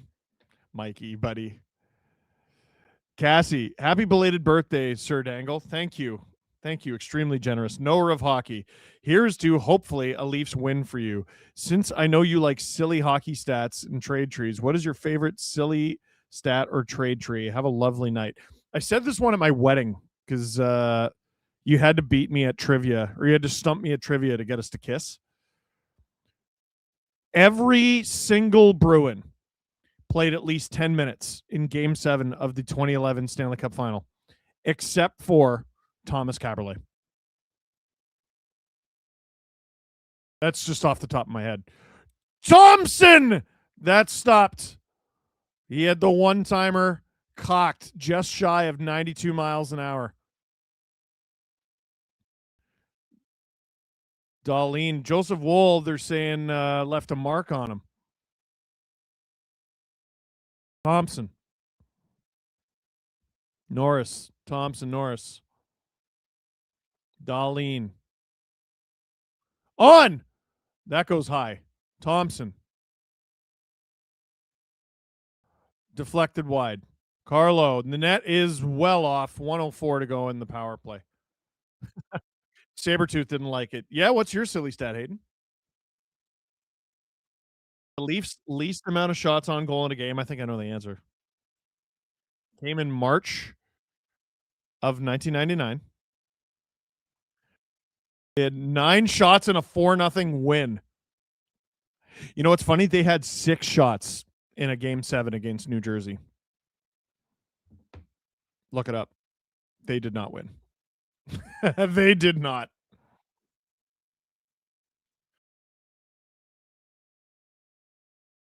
And that was the St. Louis Blues they beat. That's friggin' what the Owie says at the game, through it all, we look awful. You're the best around. Nice. Good work on the offensive penalty kill. Only 45 seconds to go for the Sabres. Leafs penalty kill has been pretty sharp tonight. Power play's been awful. But the Sabres have a chance to right that wrong.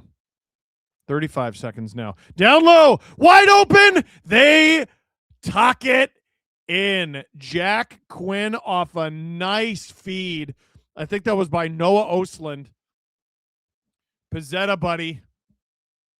Naughty, naughty. 8:39 to go in the second. The Buffalo Sabres tie it at 2.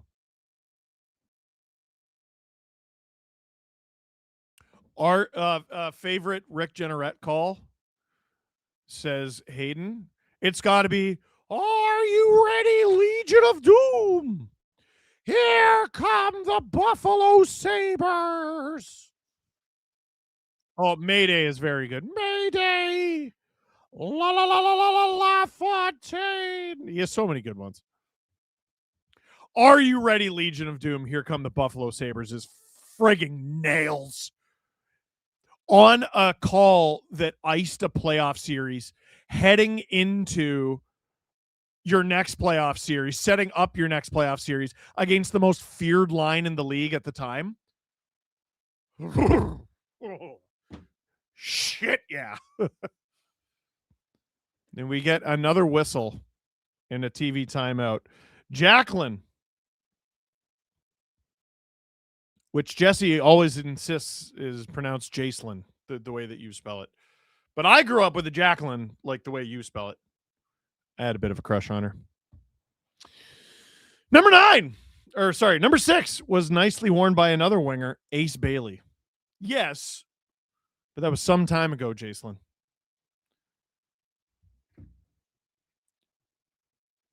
You are right. Of course. You are right.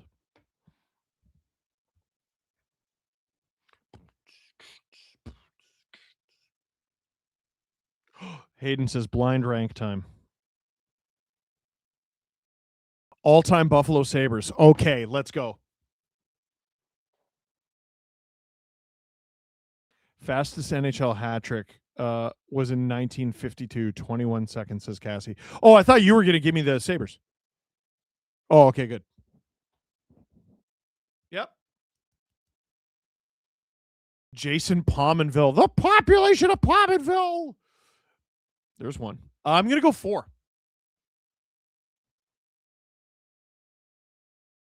Rasmus Dahlin. I'm going to go 3. Thomas Vanek. He had a 40-goal season, but he was pretty disappointing. I'm going to go. I'm wrong, but I'm going 5. So I hope you hit me with some good stuff. Pat LaFontaine, 1. Ah, shit! No! Just say it. Jack Eichel? That's not great. Who do I have at 3? Dahlin. That's not a horrible list. As soon as I said LaFontaine 1, I thought you were going to just shiv me with Hasek. Oh. Housley. Oh, Housley would have been good. 8 minutes to go in the second period. Shields throwing punches at Garth Snow. The punching in front of the bench, and this crowd is going bananas, says Sean. Best RJ call was la la la la la la LaFontaine. Also, LaFontaine's number is retired in Buffalo and not in Long Island. Wrong. On Long Island. He is a Sabre, not an Islander. As someone who was too young to really remember him as an Islander, I agree.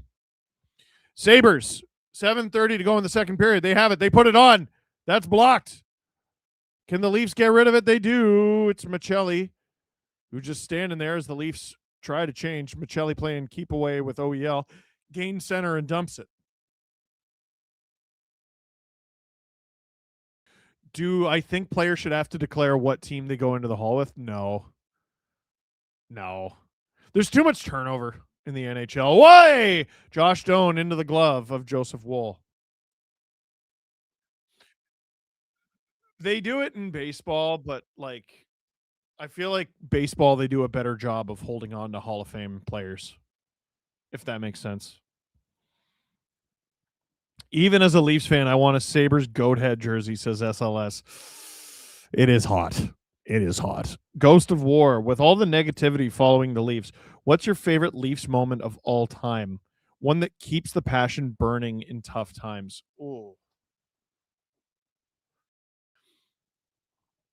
I still vividly remember watching Game 7. Dahlin in front! Game 7. I think this was 2000. I don't remember which year. Was this 2002? Whatever year Joe Nieuwendyk put 2 past Patrick Lalime in Toronto in Game 7. That was awesome. Woll stays active. Joseph Woll is the only reason this game is tied. That and the 2 guys who scored. But, Benoit. Up the ice. Great stick from Nyes. Cowan, Leafs are offside. Nyes, you're offside. Nyes, you're off. They call it offside. And the Sabres are saying it should go all the way down the ice. Nyes didn't know.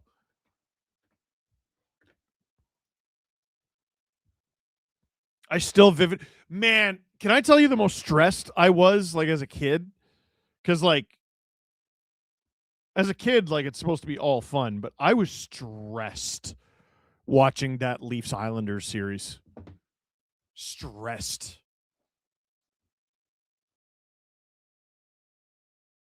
That was Sens Leafs 2004. I could have swore it was second round. Also, the year the Leafs finished, I think it was 7th in the East, and the Sens were 2nd, and the Sens killed the Leafs. I think they played 8 times that regular season, and the Sens won 7, and the Leafs swept them. Awesome. Robertson took a bit of an elbow there from Logan Stanley, and Bo Grew takes out 2 Sabres in the corner. And now here comes Zucker. Stopped up. Down low! Oh, Stanley behind the Leafs net. Couldn't get the shot off. On from Shen. It's at the side of the net. Zucker. In front, Bo Grew. Bo Grew looks great.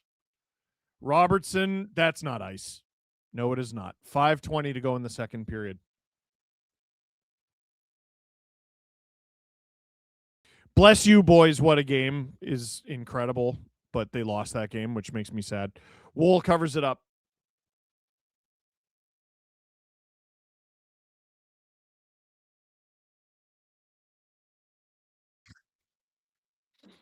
Hayden says, I don't know if Logan Stanley elbowed Nick Robertson as much as Nick Robertson's head is where Stanley's elbow is. You're not wrong.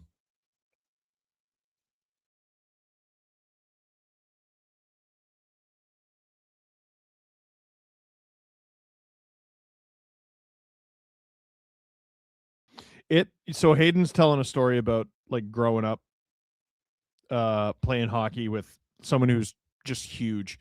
So Leo, my son, has a player like that on his U6 team. No, U7 team, sorry. U7 is 5 and 6 year olds. So his dad is the coach.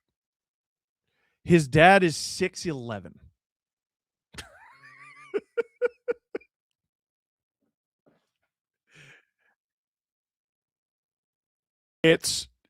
I took a picture of me holding his stick. Like it's well above my head. I should probably post that. He's the tallest person I've ever seen on skates. Literally. He's 2 inches taller than Zdeno Chara. My 5-year-old son's hockey coach is 2 inches taller than Zdeno Chara. And his kid, he's at least a full head taller than Leo. And they're the same age. Like he's not 6. They're going to be on a team together next year. It's wild. How tall would I say the kid is?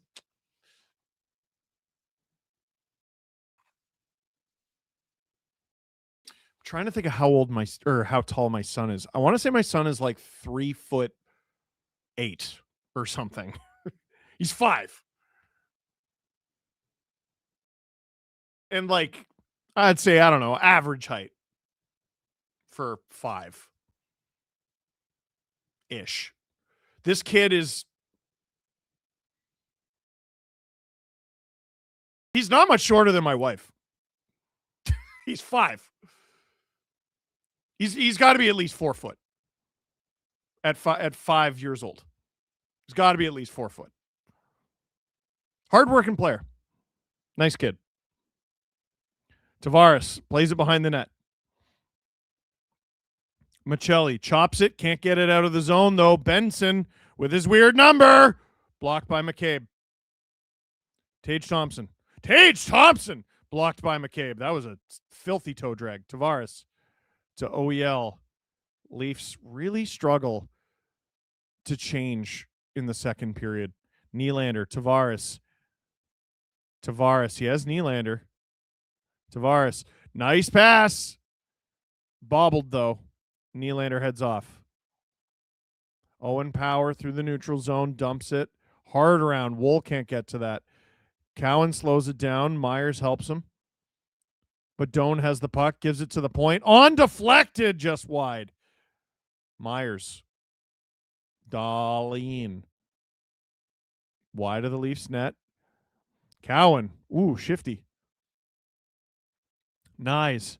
Hard up the ice for Max Domi, who has to handle that pass gingerly.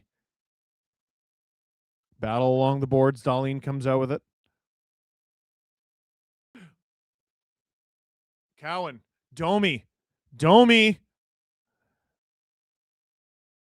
Back to Cowan.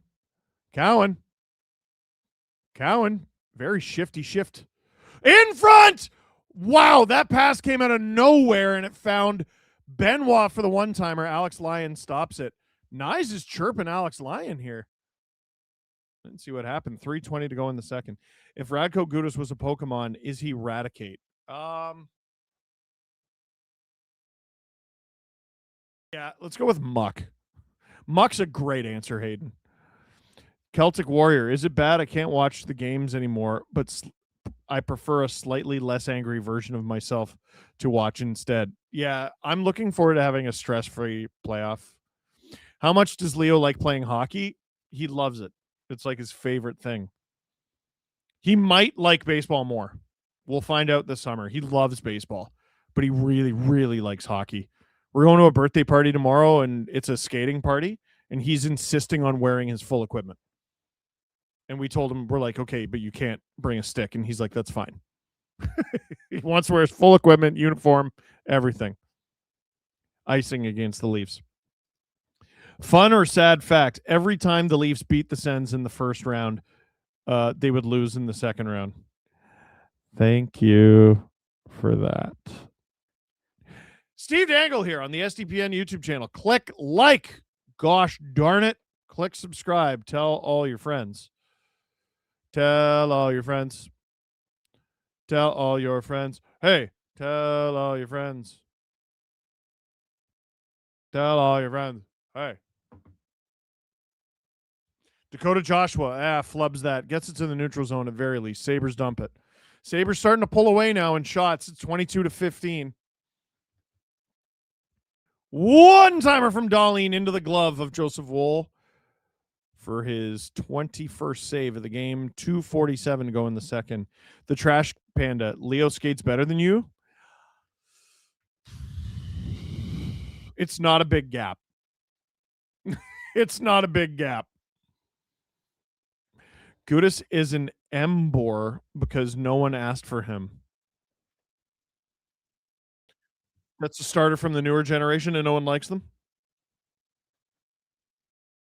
Hayden kind of liked them. You're a fire starter guy? Except for Mudkip, because Mudkip is dope. Mudkip is a plant, right? Plant-based? Amphibian. I didn't know that was a thing. Quillen in front. Can't find Yarncroak.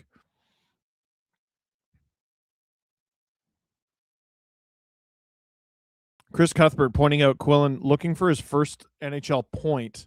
He's come close a few times, but they've all, that goes out of play with 2:20 to go. They've all sort of depended on Yarncroak burying it, and he hasn't. Quillen's average ice time is 8:27 in 8 games this season, says the broadcast, and I'm shocked, honestly. Hey, Hayden, what's he at? Because we were talking about over-under of 6 minutes.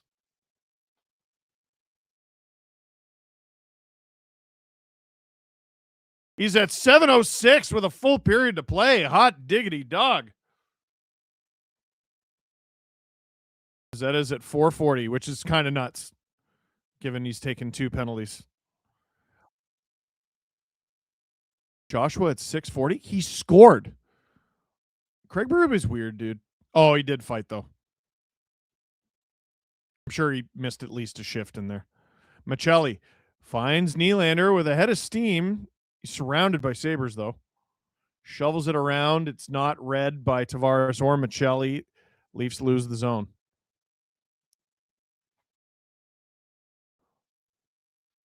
Shen dumps it from center. Myers in a battle in his own end. Comes up with it with a little help from Cowan. No, he does not. Josh Doan to Byram at the point. Byram on. Wool didn't know where that went, but it went out of play. 1-2-3 to go in the second period. Stove Dingle here on the SDPN YouTube channel. Click like, click subscribe. Tell all your friends.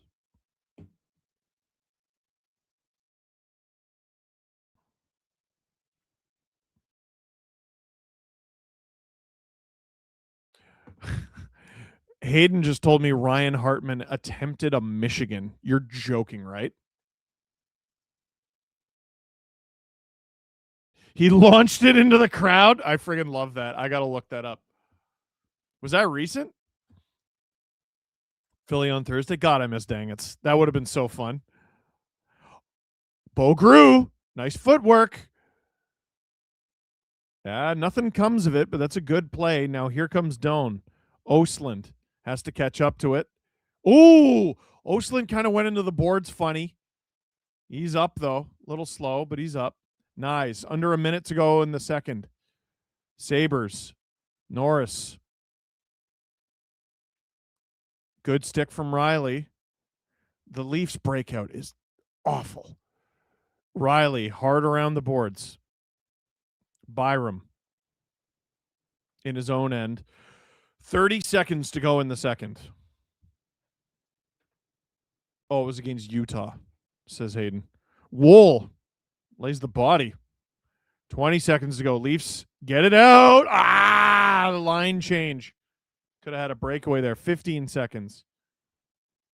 Sabres, nope, offside. They almost tagged up. 10.8 seconds to go in the second.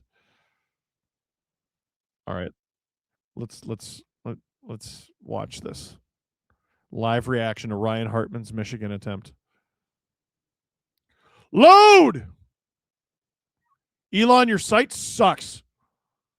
Why do you use it? Because I used it for over a decade before that friggin' idiot showed up. Okay, here's Hartman.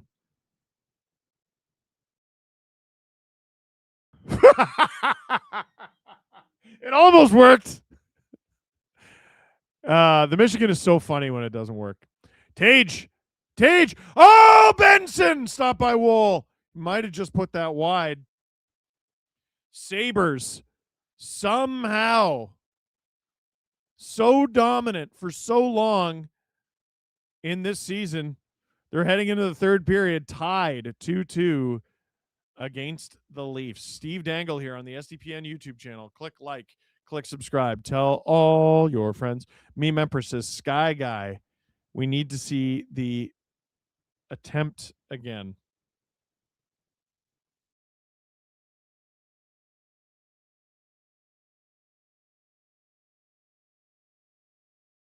Oh my God. Basically, Meme Empress thinks Hayden is Anakin Skywalker. I can't, there's too many words in that explanation.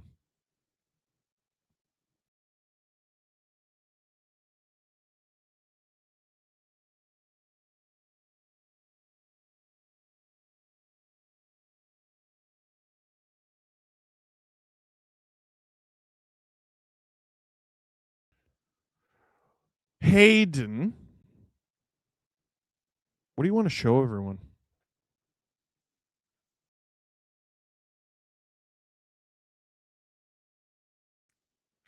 It's us on the Steve Dangle podcast. That's the SDP.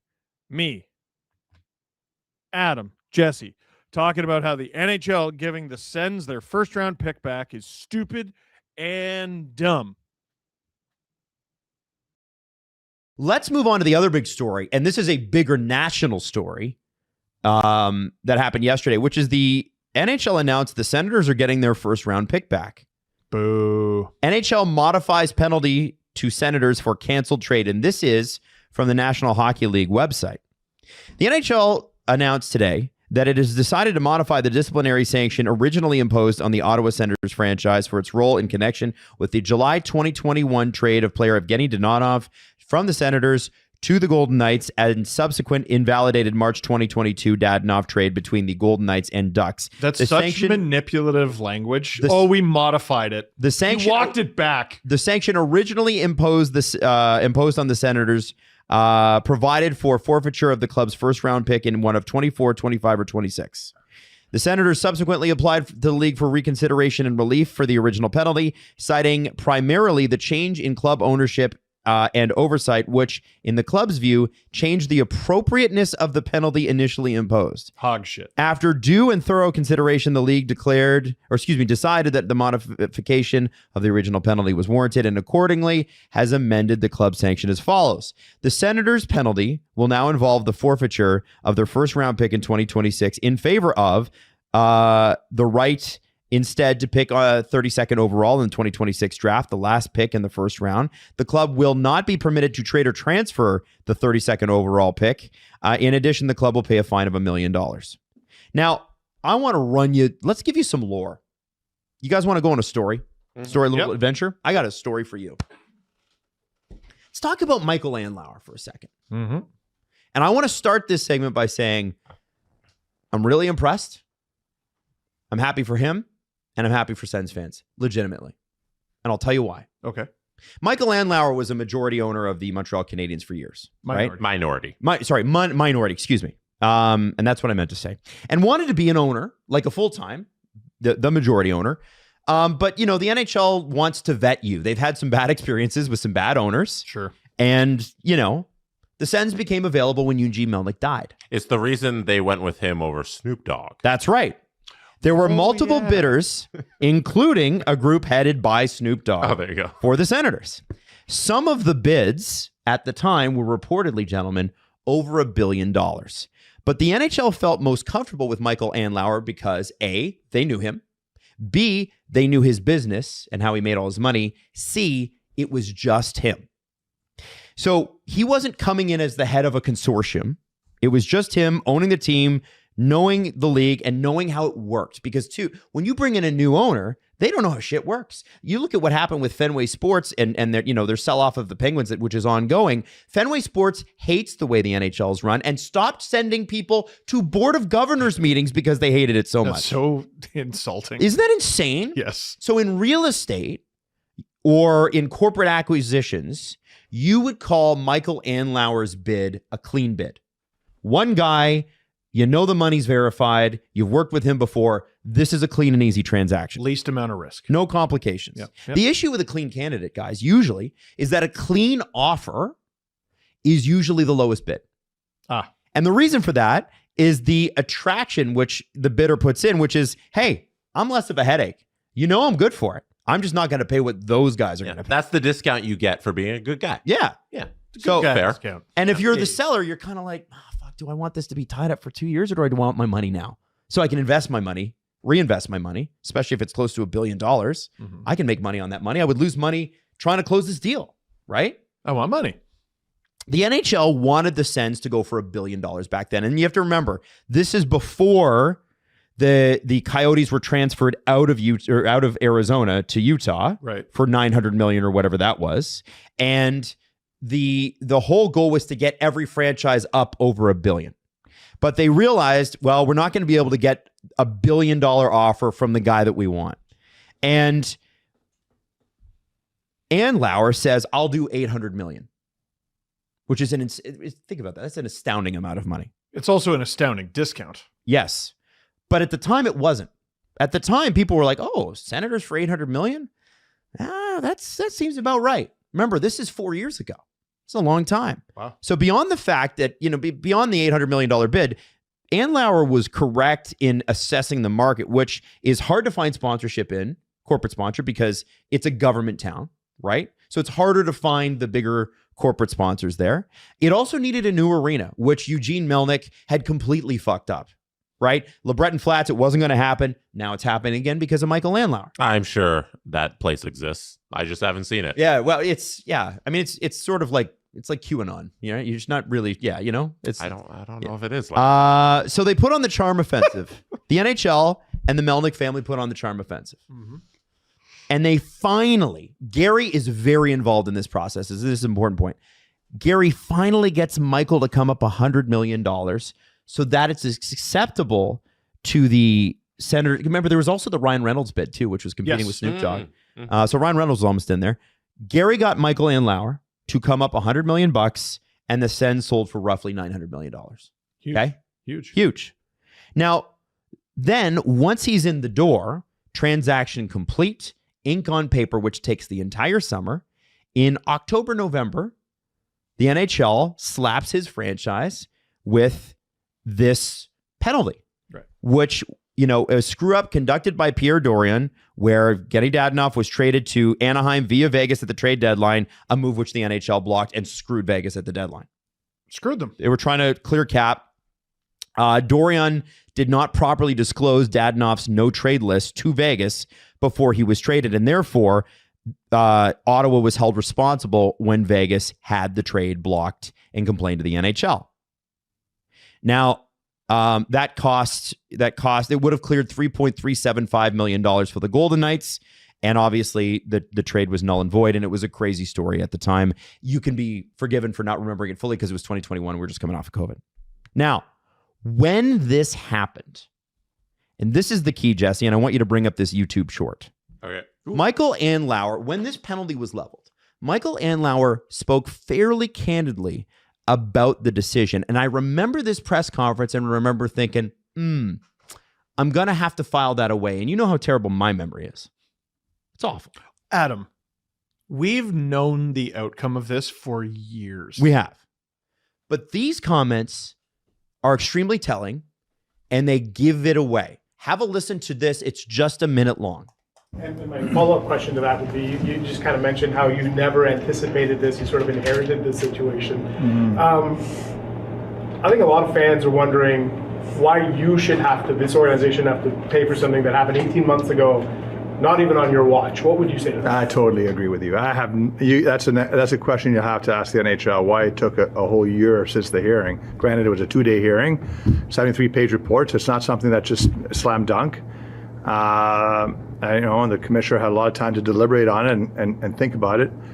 But why I inherited this is beyond me. There's no reason for it to last that long. I knew about it through the due diligence process, and it was basically, from the seller's perspective, it was really a non-issue. So, I don't know if first round is a non-issue to you guys, but it is to me. So let's leave it there for a sec. That was the end of the video. Let's leave it at the end of the video. Okay, so he says, Funny. from the seller's perspective, it was a non-issue. Who did I just tell you stage managed this entire video or this entire deal? Gary Bettman. Yeah, G baby. So the seller's perspective is coming from who? Through who? Gary Bettman. Gary Bettman. G. Gary Bettman. Yeah. So Gary Bettman, why did it take a year after the hearing to come up with a decision? Because when you don't have a first round pick, that affects sale price. Oh. And so Gary... Adam, are you implying that he was intentionally dishonest? I'm implying that he might have left it out. Now, this is all alleged before anybody gets mad. No, But the Melnick, here's what I know. The Melnick Trust, who worked very closely with Gary. I could forgive someone for making that assumption of that alleged action. Michael Andlauer's words is that this was a non-issue by the seller. Who delivered that message? That'd be probably Gary or his people. Yeah, Now, Andlauer spells out, I think, what we kind of all assume happened behind the scenes there. But Gary Bettman's lying. Bill Foley, Jesse, in Vegas, brand new owner, spent a lot of money doing great things, hadn't won the cup yet. He continued pushing the NHL behind the scenes. He was pissed, and I don't blame him. Now, Gary knew he was going to have to drop the hammer, but as we've already pointed out, why don't we just wait till the sale closes and then we'll do it? Can I point out why he was pissed? Not only did Vegas miss the playoffs that year, they missed by 3 points. That cost him millions. 3 points. So oh no, the Sens got fined $1 million Canadian dollars. If the Vegas Golden Knights are able to finagle the cap like they wanted to, get those extra 3 points and make it into the Stanley Cup playoffs, and let's say they only play one round, they would have made exponentially more than what the Senators had to pay as a fine. So this deal cost the Senators $1 million. It potentially cost the Vegas Golden Knights a hell of a lot. I think more. it's probably about 10 million. A lot of money. Probably about 10. A lot of damn money. So for Gary's part, he did the lawyer thing. And the lawyer thing here is play for time and hope that the public forgets. Remember, he waited 18 months to assign the penalty. Gary never has to worry about that. No one cares about your product, bud. Gary waited 18 months to assign the penalty. Then he waited another 2.5 years to amend the penalty yesterday. And suddenly, it's been 5 full years, March 2021 to March 2026, since it happened. And the NHL knows that the public, who have lives and kids and jobs and everything else, are going to forget. You play for time, people will forget. And the NHL, when they leveled this fine, it was against the franchise. The NHL in its statement says, well, considering that the general manager is gone and that the owner is gone, well, we understand why they're applying for this. No. Why on earth does that matter? It doesn't. Yeah. But what Michael Andlauer has here, and this is where I have to congratulate him, is leverage beyond leverage. Because I can he did a great guarantee job. he pulled up emails. Oh yeah, nothing against him. Nothing against him whatsoever. He went, let's just game. He went to Gary and said, listen, you amend this or these emails are coming out. That's what you think happened? I'm 99.999% sure. Because Gary's not going to do anything unless somebody's got leverage. You got to remember, Michael Andlauer is 1/32 of his bosses.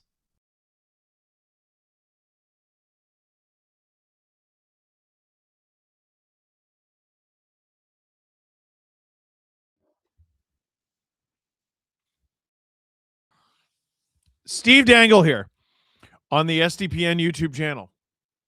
Click like, click subscribe, tell your friends. I'm so happy. I'm so happy. I just got this news. There is a YouTuber named Eyezar. Eyezar? E-Y-E-Z-A-Y-A-R.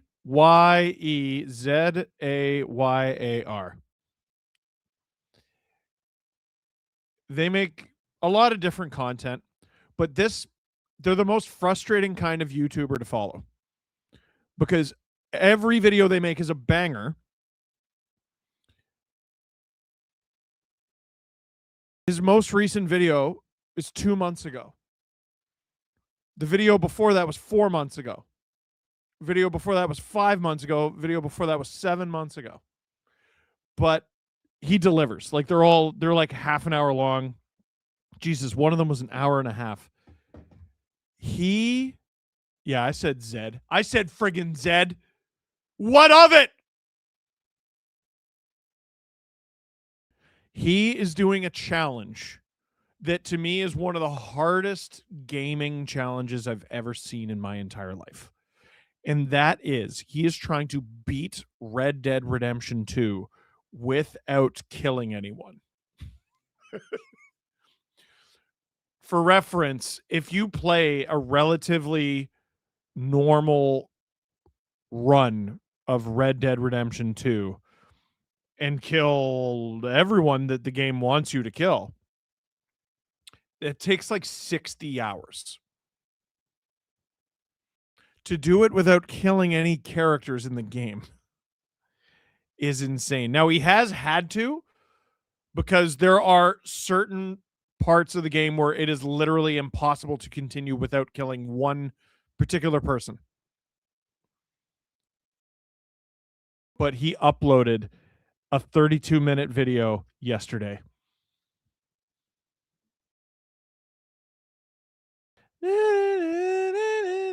Praise the Lord. I am pumped to muck this video tomorrow. And by tomorrow, I mean as soon as I'm done shooting LFR. Oh!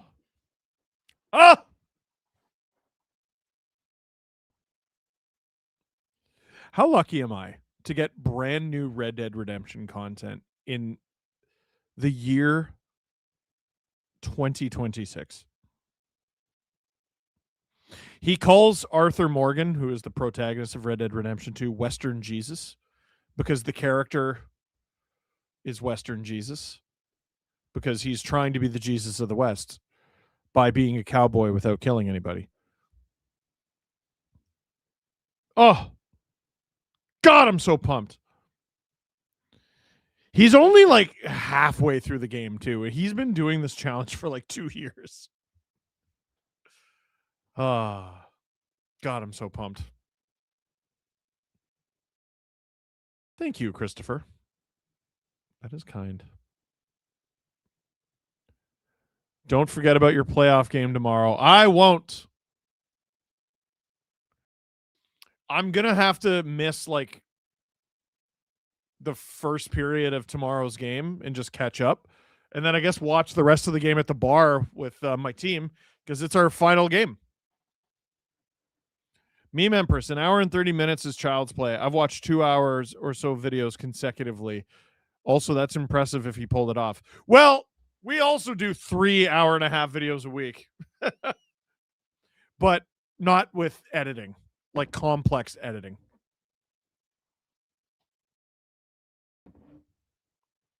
Every time I watch his stuff, like sometimes I get into YouTuber brain and I'm like, this must have taken forever.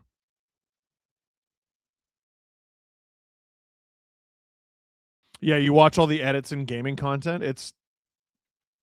That's a good edit. Third period is underway. Icing against the Leafs. 2-2.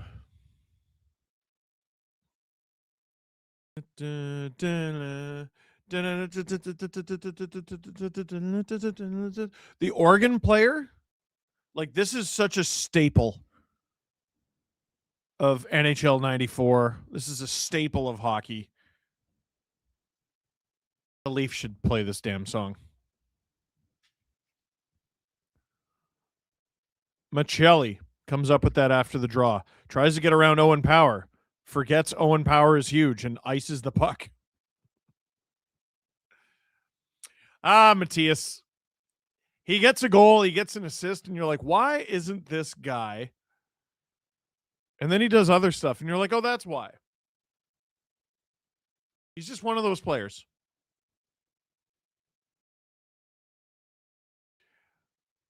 I don't know how long he stays in this league. Like, he's one of those guys who is clearly a good hockey player. The sort of guy who could give you like 40 or 50 points in the NHL, but be a kind of defensive liability, or could go to Europe and be the best player on his team for the next 10 or 15 years. Sabres! Whoa! That was a good attempt. Blocked. Battle in the corner.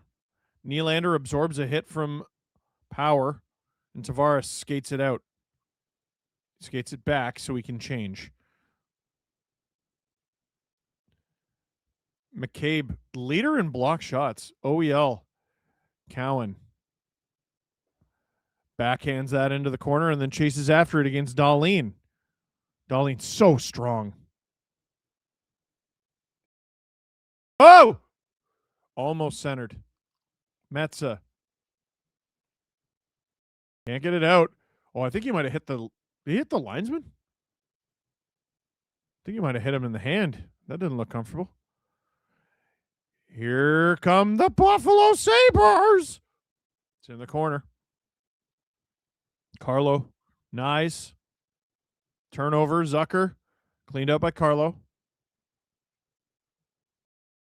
Off the boards. Domi. Metza. Thompson.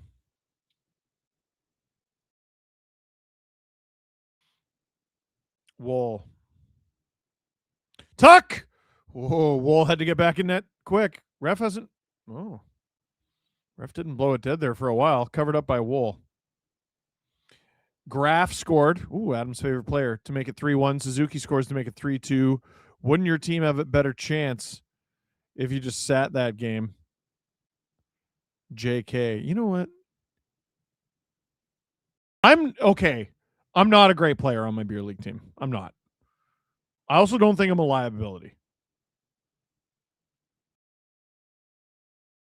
I'm not on the ice for a lot of goals against.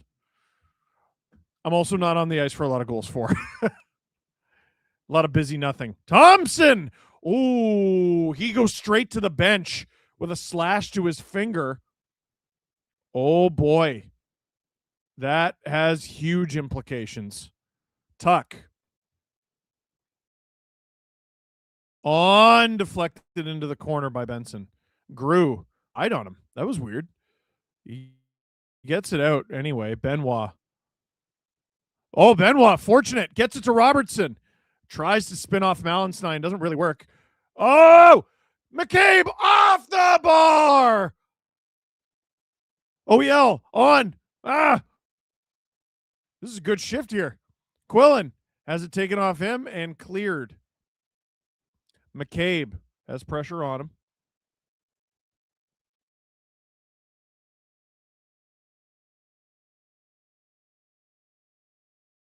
OEL. McCabe. Ooh, almost a turnover. McCabe as they settle it down.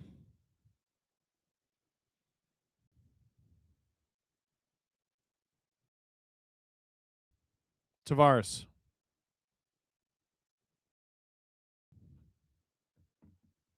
Ostland. Cross ice. Dahlin. Traffic in front. Stopped by Woll. Joseph Woll has been an absolute rock star in this game. Tage Thompson is on the Sabres bench. He's got his glove on. What happened here?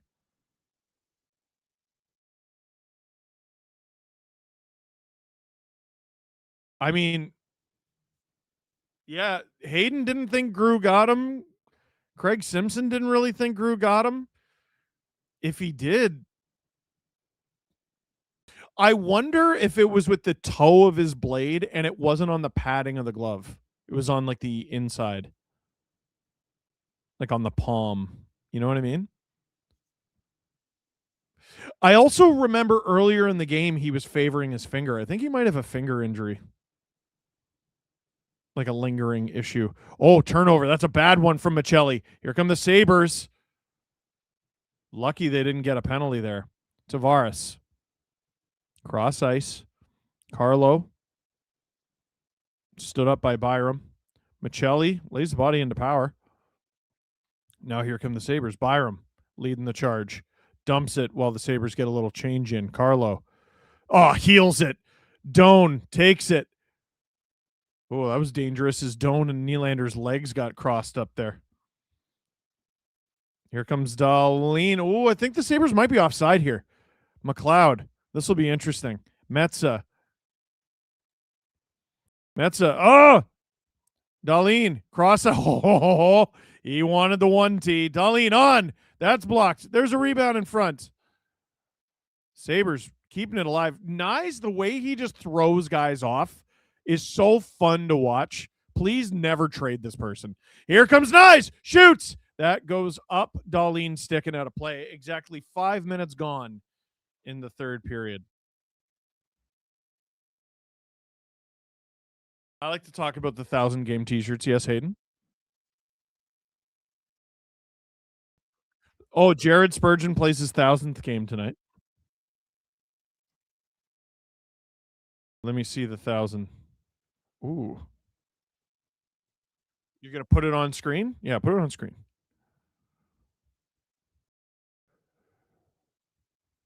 What's the bottle? Is that tequila? That's a great shirt. It should say hard. McCabe. Joshua finally getting a shift. Bo Grew to the point. Back down low for Joshua. Big battle there with Joshua and Shen. They've been going at it all night. Tuck going one-on-one with Jake McCabe. Stops up. Finds Shen. Soft shot stopped by Woll. Rebound. Tage Thompson. Robertson tried to take it off him. Didn't work. So Thompson obviously back out. Robertson. Ooh, Shen falls. Robertson is abandoned by his team who's changing. Otherwise, he might have had something going there. Is Shen getting booed? No. I think they keep booing the go Leafs go chants. That's the only thing that makes any sense. That the Sabres had the puck. Unless they're going Luke. Which also doesn't make a ton of sense. I guess. Yeah, they're booing again. No, I don't think they're booing Benoit. Why would they boo Benoit? I think people are doing Go Leafs Go and they're booing him. Oh, it looks like we're going to get a penalty against the Leafs here.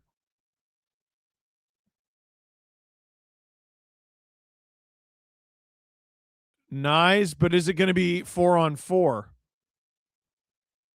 Just holding, eh? No, I give him that. Sabres get a chance on the power play once more. Steve Dangle here on the SDPN YouTube channel. Click like, click subscribe, tell all your friends. Hat Guy Red Dead playthrough when? I'm busy with something this summer because I'm an idiot. I'm sure you can guess. I'm just an idiot. I'm a stupid, stupid guy. So I'm going to be busy with this during the summer. One day I'll do it. I'm so stupid.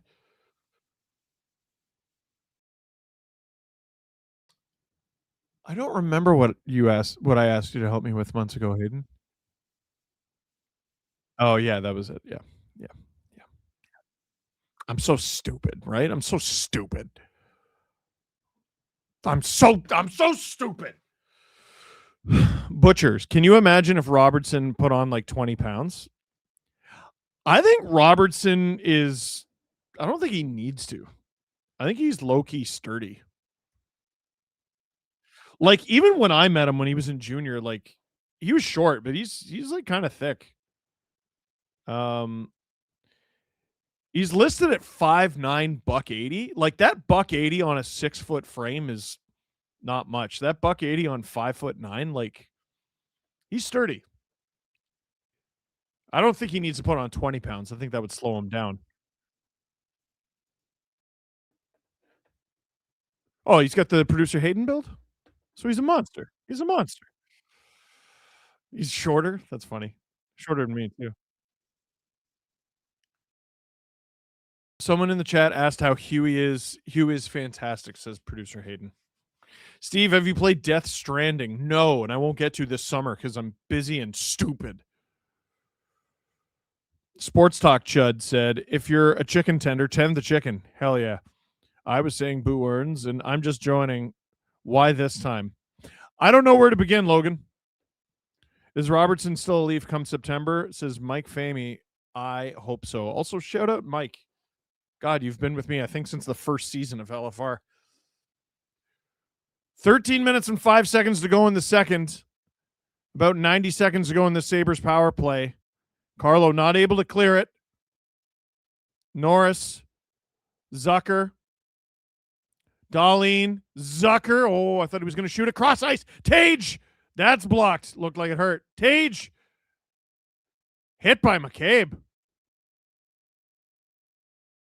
And the Sabres get rid of it. Watch Tage's bottom hand. Watch the way he holds his stick. Something's not right. Something is bugging him.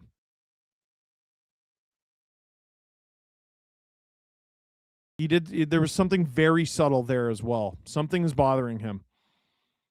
I'm sure he's holding his stick up. He wants to leather the puck, but something's bugging him. McLeod. Quillen. Fight, kid. Can't clear it. Dahlin. On. That goes wide. Benoit. Where is it? Oh, Thompson and Myers collide because Thompson didn't know where the puck was. Dahlin. Tage. 20 seconds to go. Tage. Cross ice. Good stick from Benoit. Leaf sticks on the penalty kill have been so good tonight. This has been a really low event third period so far. Shots 15-26 in favor of the Sabres, but I think they're like 3-0 on the period. Good steal from John Tavares on the tail end of this penalty kill. I know he only killed like 5 seconds, but he never gets PK time. No shots on goal officially for the Sabres, but here they come. Power to the point. On! That's stopped by Wool. He doesn't know where it is. Power. Good stick from Nyes. He didn't even really mean to do it. Nice. Hard around. Lyon has to play it.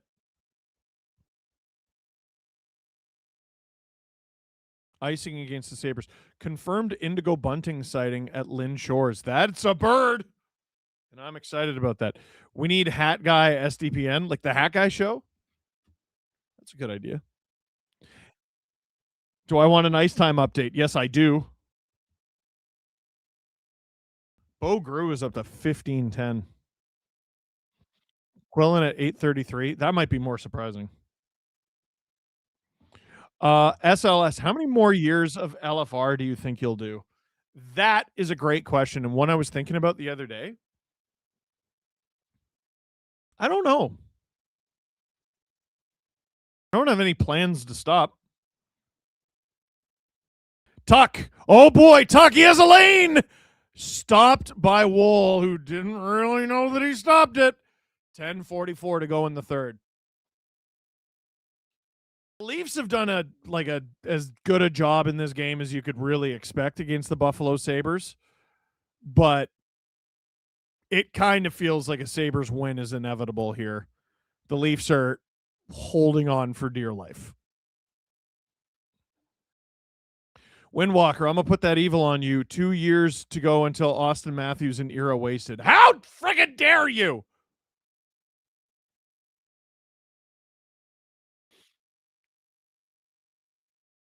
When's your Craig Berube era wasted? Like in a month? No, that's not an era wasted. Oh, turnover from Wool. Ah! It's into the corner now. Let's go, Cowan. Let's go, kid. Cuts through the middle. Yeah, pass cut off, but he chases it back down and then turns it over again. That was a very rookie shift. He's still out there. McCabe. Cowan has to do work in his D zone. OEL after it. Stanley beats him to it. Alone behind the net. In front. Shot from Shen is stopped by Wool. Sabres coming up on 30 shots here. Leafs stuck at 15. Stanley. Stopped. Leafs clear the rebound. They've done an okay job clearing the rebounds. Look at the O-zone possession time. Sabres at nearly 14 minutes. Leafs under 8.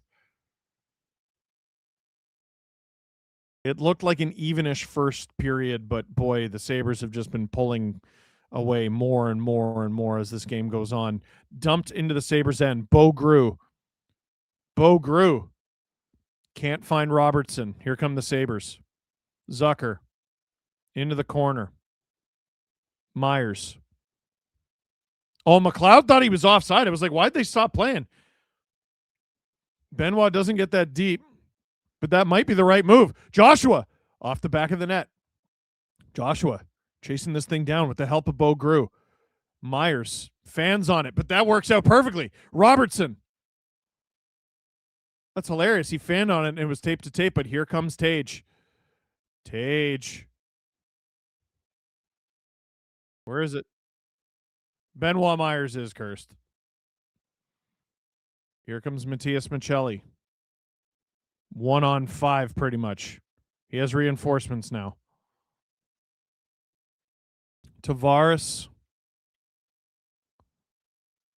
Good edge work. Riley. Oh, Michelli wide open. Stopped by Lyon. That's the Leafs' first shot in a long time. Michelli, where's that puck? Benson can't find it. Tavares. Yeah! Sabres come up with it off the glass and out. Sabres kind of holding on here. Here we go. Nylander. Riley.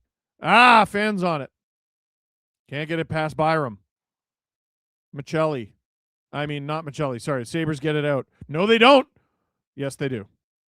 Nylander. Yeah. Nylander has the puck, but the Leafs need a change here. Revenge game for McCabe. That's right. Yeah, it's been kind of a long time. But yeah. Did they really let him walk? No. Well, that was stupid. They also let Hagel walk. You know, I'm going to go out on a limb and say the Sabres were a bad team for a while.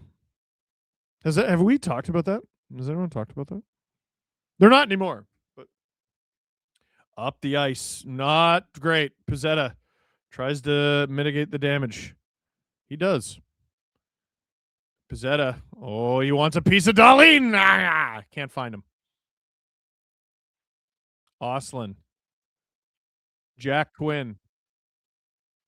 Tampa just lost. This is a big 2 points for Buffalo.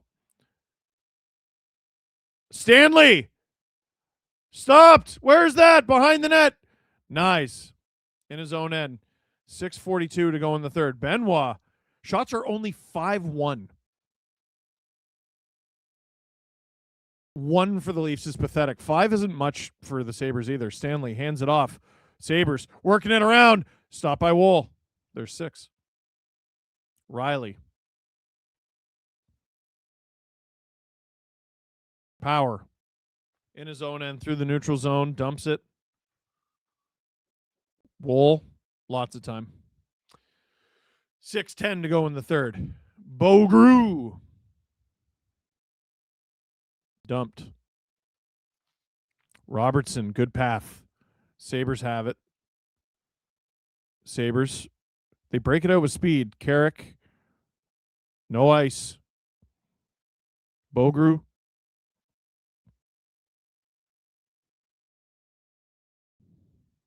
It's in the neutral zone. I'm losing the puck along the boards here. Sabres 2-on-1. Shot! Stopped by Wool. This guy's been unreal. The only reason the Leafs are in it. It's behind the Leafs net. Carrick. Metza. Dahlin. Traffic in front. Shot. That goes wide. There's a wrestling match in front of the net. I think that's Krebs and Carlo. Tuck. Sabre standing still. Now he gets on his horse. Tuck. Flying off the bench is Tage Thompson, who gets picked off, and it goes down the ice. Exactly 5 minutes to go in the third.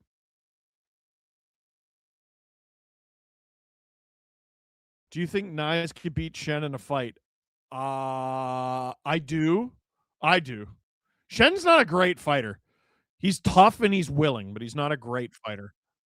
He does have old man strength now. You're right. Shot by Tavares into the glove of Alex Lyon and held on to. Shen is a dad, and that matters. That's 100% true. Is it bad from JD Atkinson? Is it bad I'm actively celebrating every opposition goal against us and actively rooting for us to lose in regulation every night? Kind of. But like, Drew asked me to remind him Joker/low punny. No! Book 3 idea. Kids Illustrated book. Pokemon Copy Pasta Vaporeon. That is not a kid's book!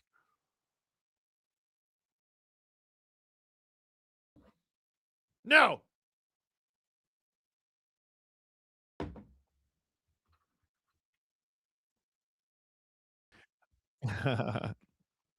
Hayden goes, how closely are you watching Kings games now that there's a fucking, I mean, now that there's a conditional pick. I know, terrible, Steve, terrible.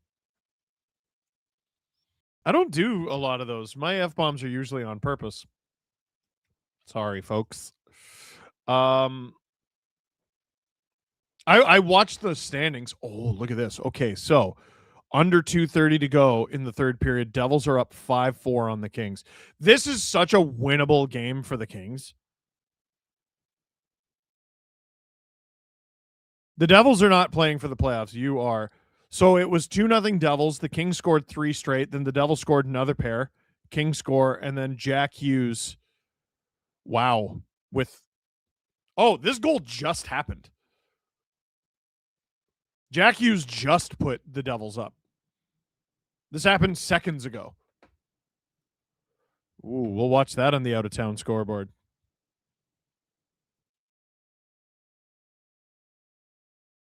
What's the late game on Hockey Night? Seattle. Oh, my God. What did we do to deserve Seattle-Vancouver? Which will one day be a great game to watch, but is not currently. Ooh. I know that rivalry does need to get going. It's so bad. Why do I stay up till 1:30 to watch this game, says JD Atkinson, who is a Brit? I don't know, man. Dude, get some rest. Except for Saturdays. Hang out with us Saturdays. Click like to offset Steve's F-bomb. Yes, that's right. Steve, we have the same name. No, we don't. Because you spell yours with a PH and you're weird. Boo. Let's all point and laugh at the weird guy. I'm kidding. To each their own. 4:32 to go in the third period. Do we see overtime in this game? Michelli. Strong work from Michelli on Ostlund. Nylander. Michelli takes power down. Michelli. kind of loses it in his feet. Doan. Nylander, great job bothering Doan there. But Doan manages to bulldog it across the line. But here comes Nylander once again. Machelli. Byram. Now here come the Sabres. Oh, boy, they got numbers. They're offside. They're way offside. Way offside. And they go back. 3:45 to go in the third period.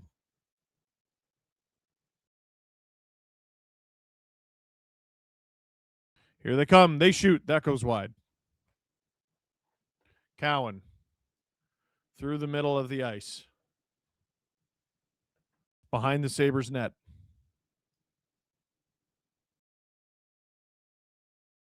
Where is it? 2-on-1.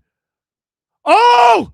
Oh, they had a 2-on-1 one-timer teed up, but he fell down. Now here comes Cowan the other way. Nice! Oh, that trickles wide and his stick broke. Or that was Zucker's stick broke. Up the ice for the Sabres. McLeod. Quinn. Oh, what a move from Quinn. Oh, tried to find Krebs. Couldn't do it. Krebs smushed by Nyes and Benoit. That's not fun. Beaugru. Geez, the Sabres are falling all over the place. But here comes Sam Carrick. Behind the Leafs net. To the point. Luke Schenn. On. That's wide on purpose. It's to Carrick, who loses it. And now here comes Beaugru. Taken off him by Stanley. Here come the Leafs on the forecheck. Grew finds Joshua, who finds OEL. OEL. Stutter step. Myers. On. That goes wide. There's a rebound and the Leafs collect it. Late push from the Leafs here. Myers. That goes wide. Malenstein. Can't get rid of it. Joshua. This line's been great tonight. Robertson's out there too. Sabres into the neutral zone. Myers bombs it from the neutral zone. Stopped by Lyon. That would have been nails. Absolutely. Now here comes Tage Thompson. His own zone, neutral zone. Hands it off. Tuck manages to keep it alive. Benson. Tuck. Stapled by Carlo. He gets it. To the point from Byram. That goes wide. Under 90 seconds to go in this game. Are we going to see overtime? Byram. Here's Tage. Leafs caught in a line change. Benson. Shot. Tage. Oh, it goes through wall and wide. Machelli. Sabres, they keep it alive. No, they don't. Byram. Tavares staples his man to the boards. Tage, what are you doing? Owen Power. Under a minute to go here. Myers low-key has a cannon of a shot. I've always said this. Are we going to get a penalty? I think Tavares and Byram are going.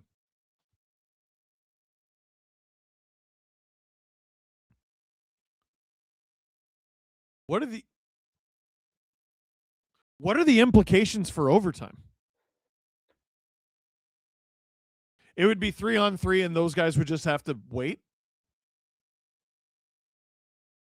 Or it'd be 4-on-4?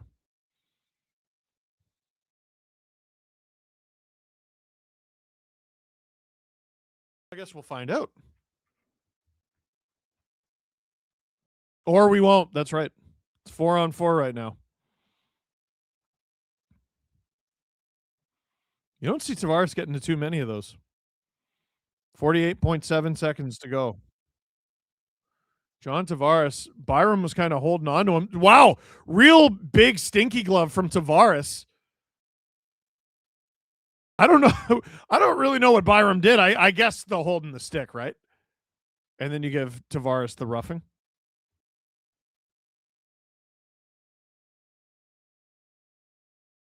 Face off in the Sabres end.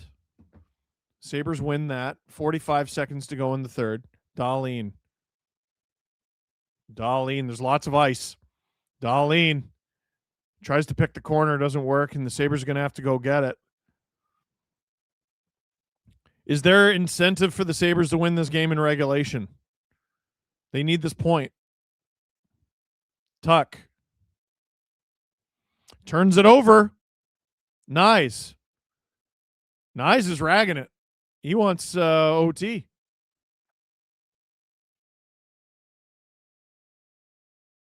In under 10 seconds.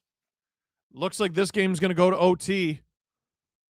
Power has it, and we are going to overtime in Buffalo. Shots 31-17 in favor of the Sabres, but Joseph Woll has been nothing shy of spectacular for the Leafs in net.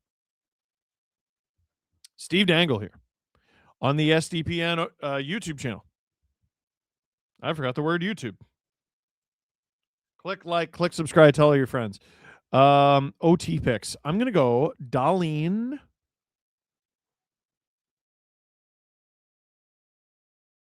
Pizzetta. No, Grew.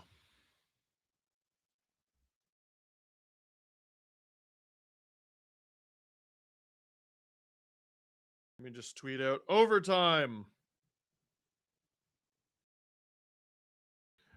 I'm like a lot of Leaf fans right now. I don't know what outcome I want.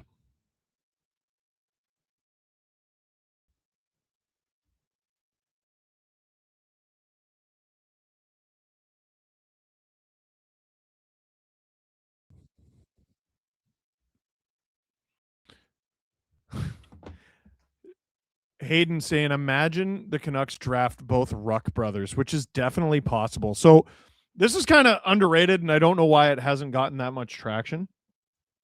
There's a pair of brothers on the Medicine Hat Tigers in the WHL called the Ruck brothers. It's Liam and Marcus Ruck, right? Yeah. They are 1 and 2 on the Tigers in scoring. They're both draft eligible this year. You should go watch Big Dubs on the SDPN YouTube channel, and you will see Liam and Marcus Ruck featured this season. This week, I should say. Which is this season. So I didn't tell a lie.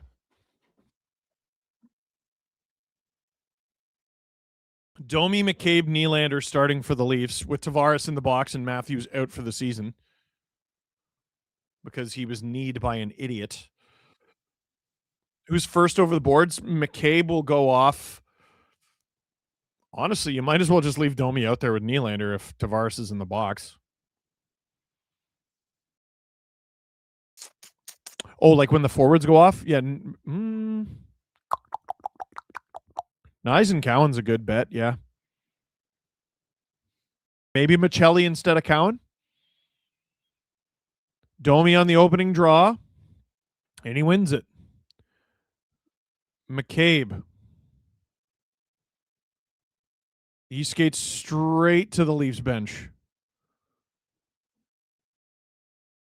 OEL comes over the boards. Domi stays out there with OEL and Nylander. Leafs just ragging it in their own end. Nylander looking for a huge pass. It's quite long, but not quite what Willie was looking for. Willie back in his own end again. Sabres fans are going to start to boo. I might boo. Play. OEL. Nyes is out there. Good call from Hayden. OEL behind his own net. Way up the ice. To Cowan. Oh. Look at Hayden. Cowan. Turns it over. Oh, boy. Now here come the Sabres. It's 2-on-2, though. Norris into the glove of Woll, who plays it and sends Cowan. Cowan! He's got Norris on him. Cowan! Stopped by Lyon, and he runs into Lyon. The net's off, and they're going to blow that dead. Lyon and Cowan exchange pleasantries. 3:49 to go in overtime.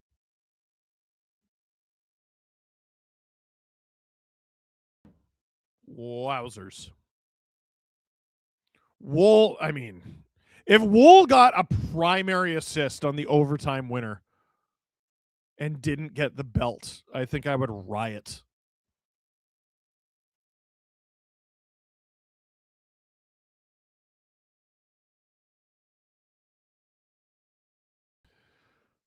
I'm okay with no penalty.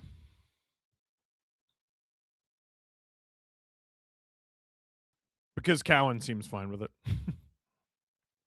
So Tage Thompson is out there for the D zone draw. Who do we got? Willie's back out there. No. Now Tavares is out there. Willie.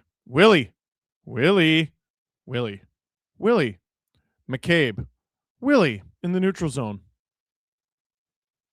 McCabe's going to stay out there, though. Willie to McCabe. Turns it over immediately. Owen Power.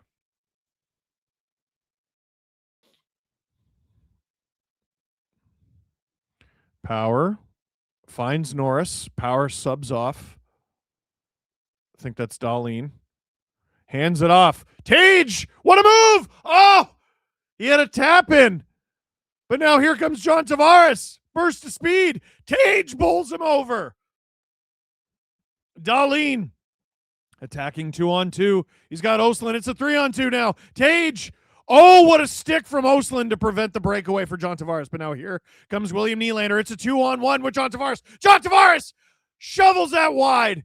Darlene. Now here come the Sabres. This is a clear 2-on-1. Michelli trying to mitigate it. He does. Jack Quinn is stopped by Morgan Riley. Byram. Sabres stay onside. Byram. Ostlund. Jack Quinn subs off, and so does Ostlund. Byram out there with that's Tuck. And McLeod with a head of steam. Tuck. 2:13 to go in overtime. Ryan McLeod. What a move! Picked off by Domi. McLeod goes back and gets it. 2 minutes to go in overtime. Tuck.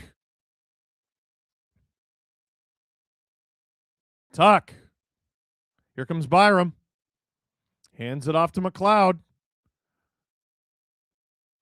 Jeez. Sabres going to make a change here. Sabres fans booing.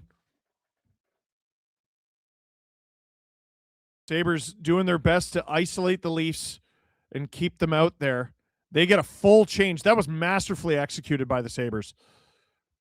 Norris. Cross ice. Can't find Tage. And the Leafs are looking to change here. They're stuck. Oh, what was that?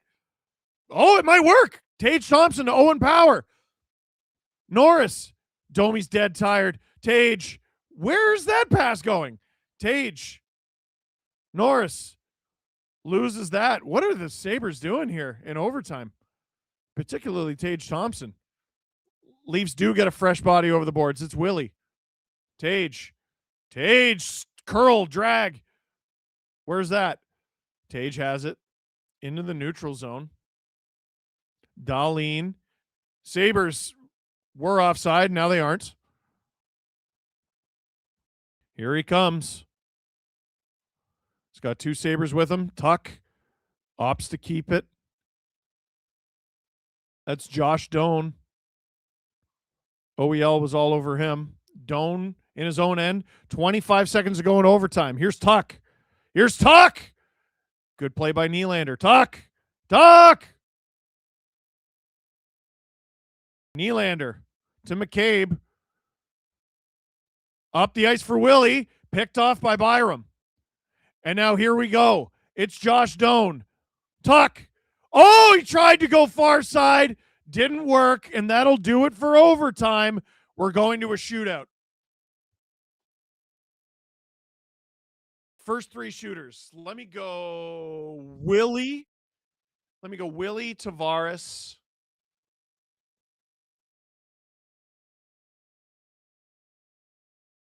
Cowan. Although, yeah, you know what? So coaches play to win, right? Like they're not thinking about this tanking garbage. Like, what's Bo Grew's record in the shootout in the AHL? I wonder if it's on the American League website. Player stats.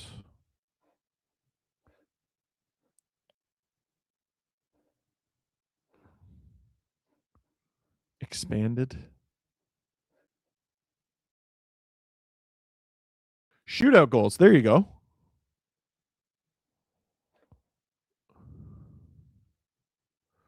There are no Marlies on the first page of shootout goals. He is 0 for 8 in the shootout in the minors. All right. In his AHL career. Luke Hames leads the Marlies with 2. So that's bad.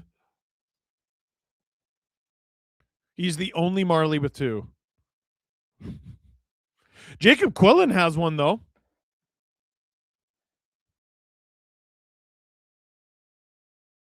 Pizzetta, I know, had that one against I think it was against Buffalo. Wasn't it? The one where he pointed everywhere? Tage is going to go first for the Sabres. I'm going to go Tage, Tuck.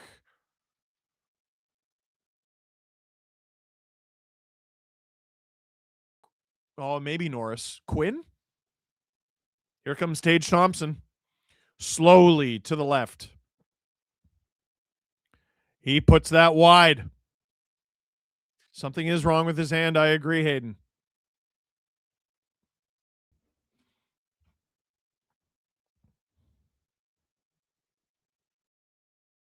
Wolfsman, unreal. Now here comes Nylander. 2 for 4 on the season, says Chris Cuthbert. Here he comes. Oh! Almost tucked at 5-hole. Stopped by Lyon. This is a tough game for Lyon, man. Oh, it's Jack Quinn. Jack Quinn.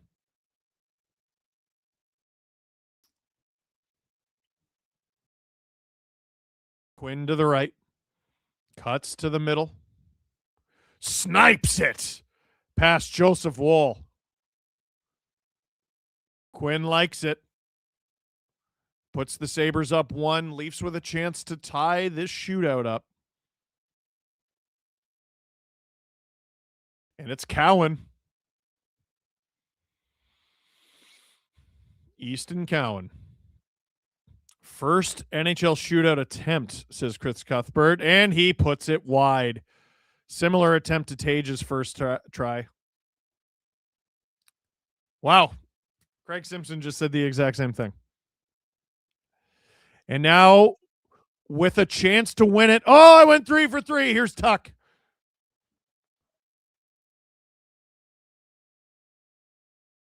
He's 0 for 3 this year, which means good night, folks. I'm calling it right now. Alex is tucking it. Up the middle, goes to the left, cuts back to the middle. And he, what did I tell you? What did I tell you? That was nasty. That was absolutely nasty. Joseph Woll did everything but actually set up the overtime winner. And he almost did that. But the Leafs fall 3-2 in the shootout to the Buffalo Sabres in Buffalo. Golly, that was gross. That down low angle was yuck.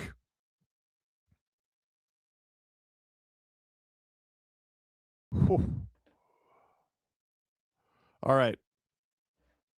I should catch up on the super chats. 2K viewers and 690 likes. Go hit like. It's free, says Butcher. I agree. Here, I got to refresh here. This isn't working for me. Steve Dangle here on the SDPN YouTube channel. Click like. Click subscribe. Tell all your friends.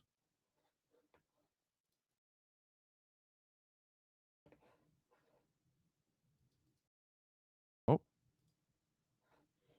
Sorry, folks. Just having an issue. Refreshing. That didn't work. Hayden, can you hear me? Oh, okay, good. Okay. JD Atkinson. I had an idea for an NHL outdoor game in Madrid in Las Ventas Bullring. Ice fits perfectly. Players come dressed as bullfighters just cuz. Who plays? I think we should avoid associating with that. I don't want to be a bummer, but like, no. I understand what you're saying. And I think visually it'd be really cool. But no. Can we get an episode by episode VIP series in the summer for you guys watching Heated Rivalry? My wife would lose her mind. So here's the problem. When did that come out? Like Halloween? We're a bit late, eh? Like, I don't know. Like, here's the thing.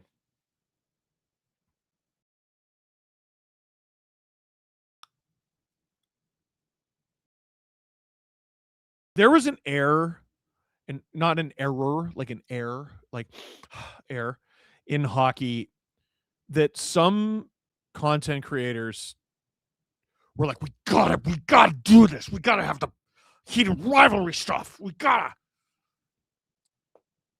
No, you don't. Do it if you want to. No, I saw it. I loved it. Adam and Jesse hadn't seen it.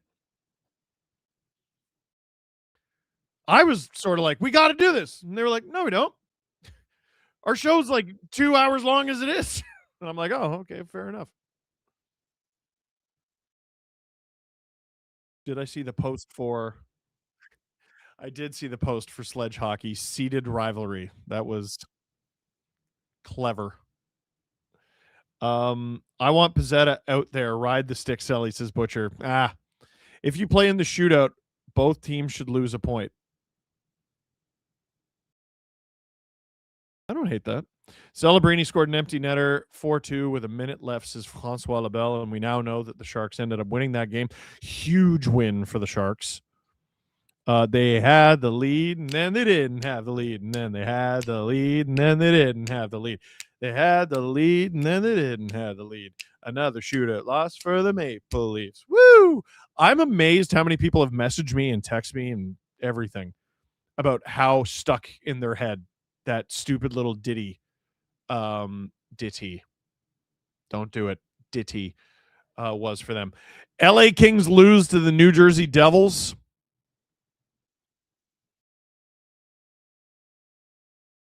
Kopitar passed Marcel Dion.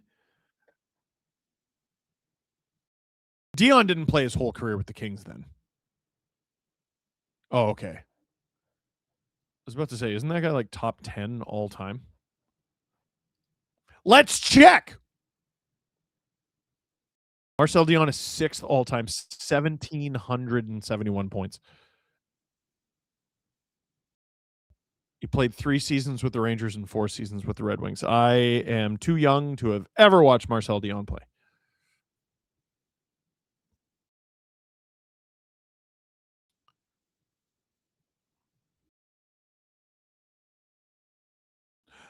I think, okay, so I get tied up in stupid crap.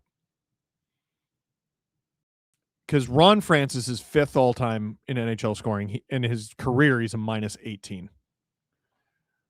That stat is not nearly, he's the only person in the top 26 scorers all time who's a minus. This, I think, is more impressive because of how completely unlikely it is. Mark Recchi played 1,652 career NHL games. 1,652. I want you to think about all the variables in a 1,652 game career. All the bounces, all the shots, all the deflections, all the everything. His plus minus is 0. Bang on 0.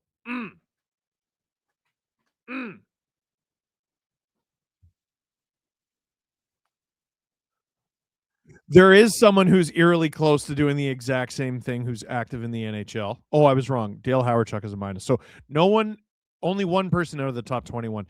Patrick Kane in 1,353 games is a -1.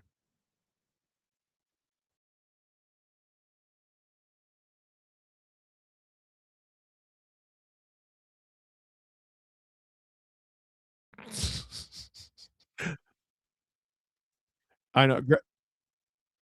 Gretzky's plus minus isn't that high, Hayden, because the Oilers surrendered a lot of goals. Bobby Clark being plus 507 in 1,100 games is so stupid. But Larry Robinson's career record, by the way, that's I think maybe the most unbreakable record in the NHL. He's a career plus 722.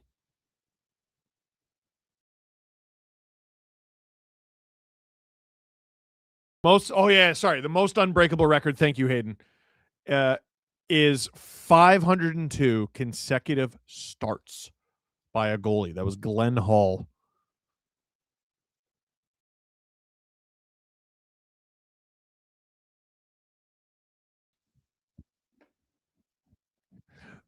That's true. All of our NHL plus minus is also 0.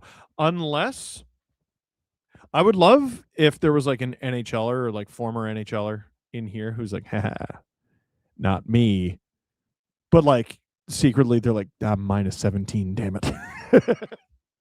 You imagine there's an NHLer in here, but they're a minus? Nah, crap.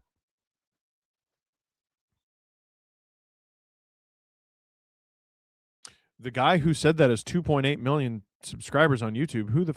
Who? Captain Sauce in the chat? What? Cool, I'm going to ban him. No, I'm kidding.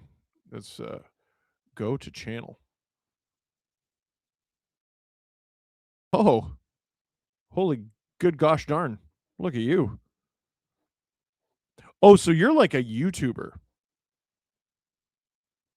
I am a little tiny boy compared to... Okay. He has 2.8 million subscribers. Or she. 2 billion. 63 million. 691,701 views. I'm going to click refresh and see how much that number jumps.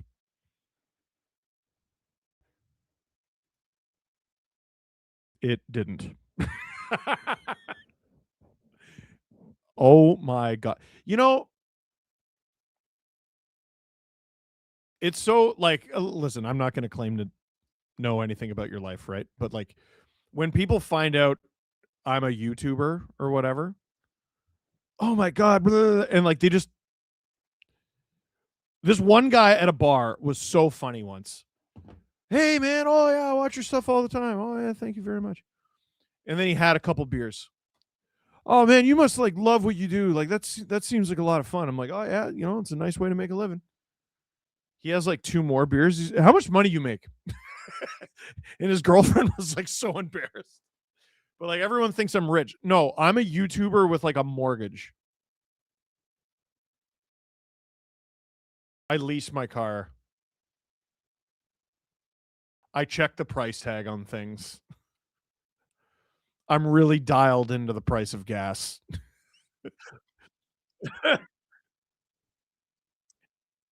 Yes. Last summer, sometimes we buy organic bananas. Costco runs are a big deal.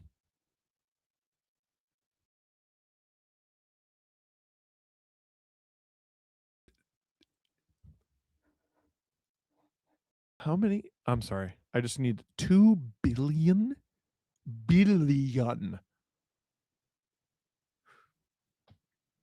If you combined the views my channel and the SDPN channel have, we might get to 10% of your all-time views. Also, angrily, the last time you uploaded videos was 8 months ago. Teaching people how to not eat in Eating Simulator. What is your most popular video? Blood clot! 60 seconds to do anything before Earth is destroyed. Oh, that's a hell of a thumbnail. 21 million views. I have one video over 1 million. And it's because the Leafs lost to an employee, like, which is never going to happen to any other team ever again. How many views does SDPN have, Aiden? 120.1 million, which that's pretty big considering we only passed 100 million a while ago. My channel recently passed 100 million. Where am I at? 102 million. I'm such a little boy compared to you. I'm a tiny little weakling. We're 220 million combined, which is, yeah, we're at like 10%. Holy Are you friends with Smitty? Smitty is great. Smitty's a big fan of ours. Came to one of our events.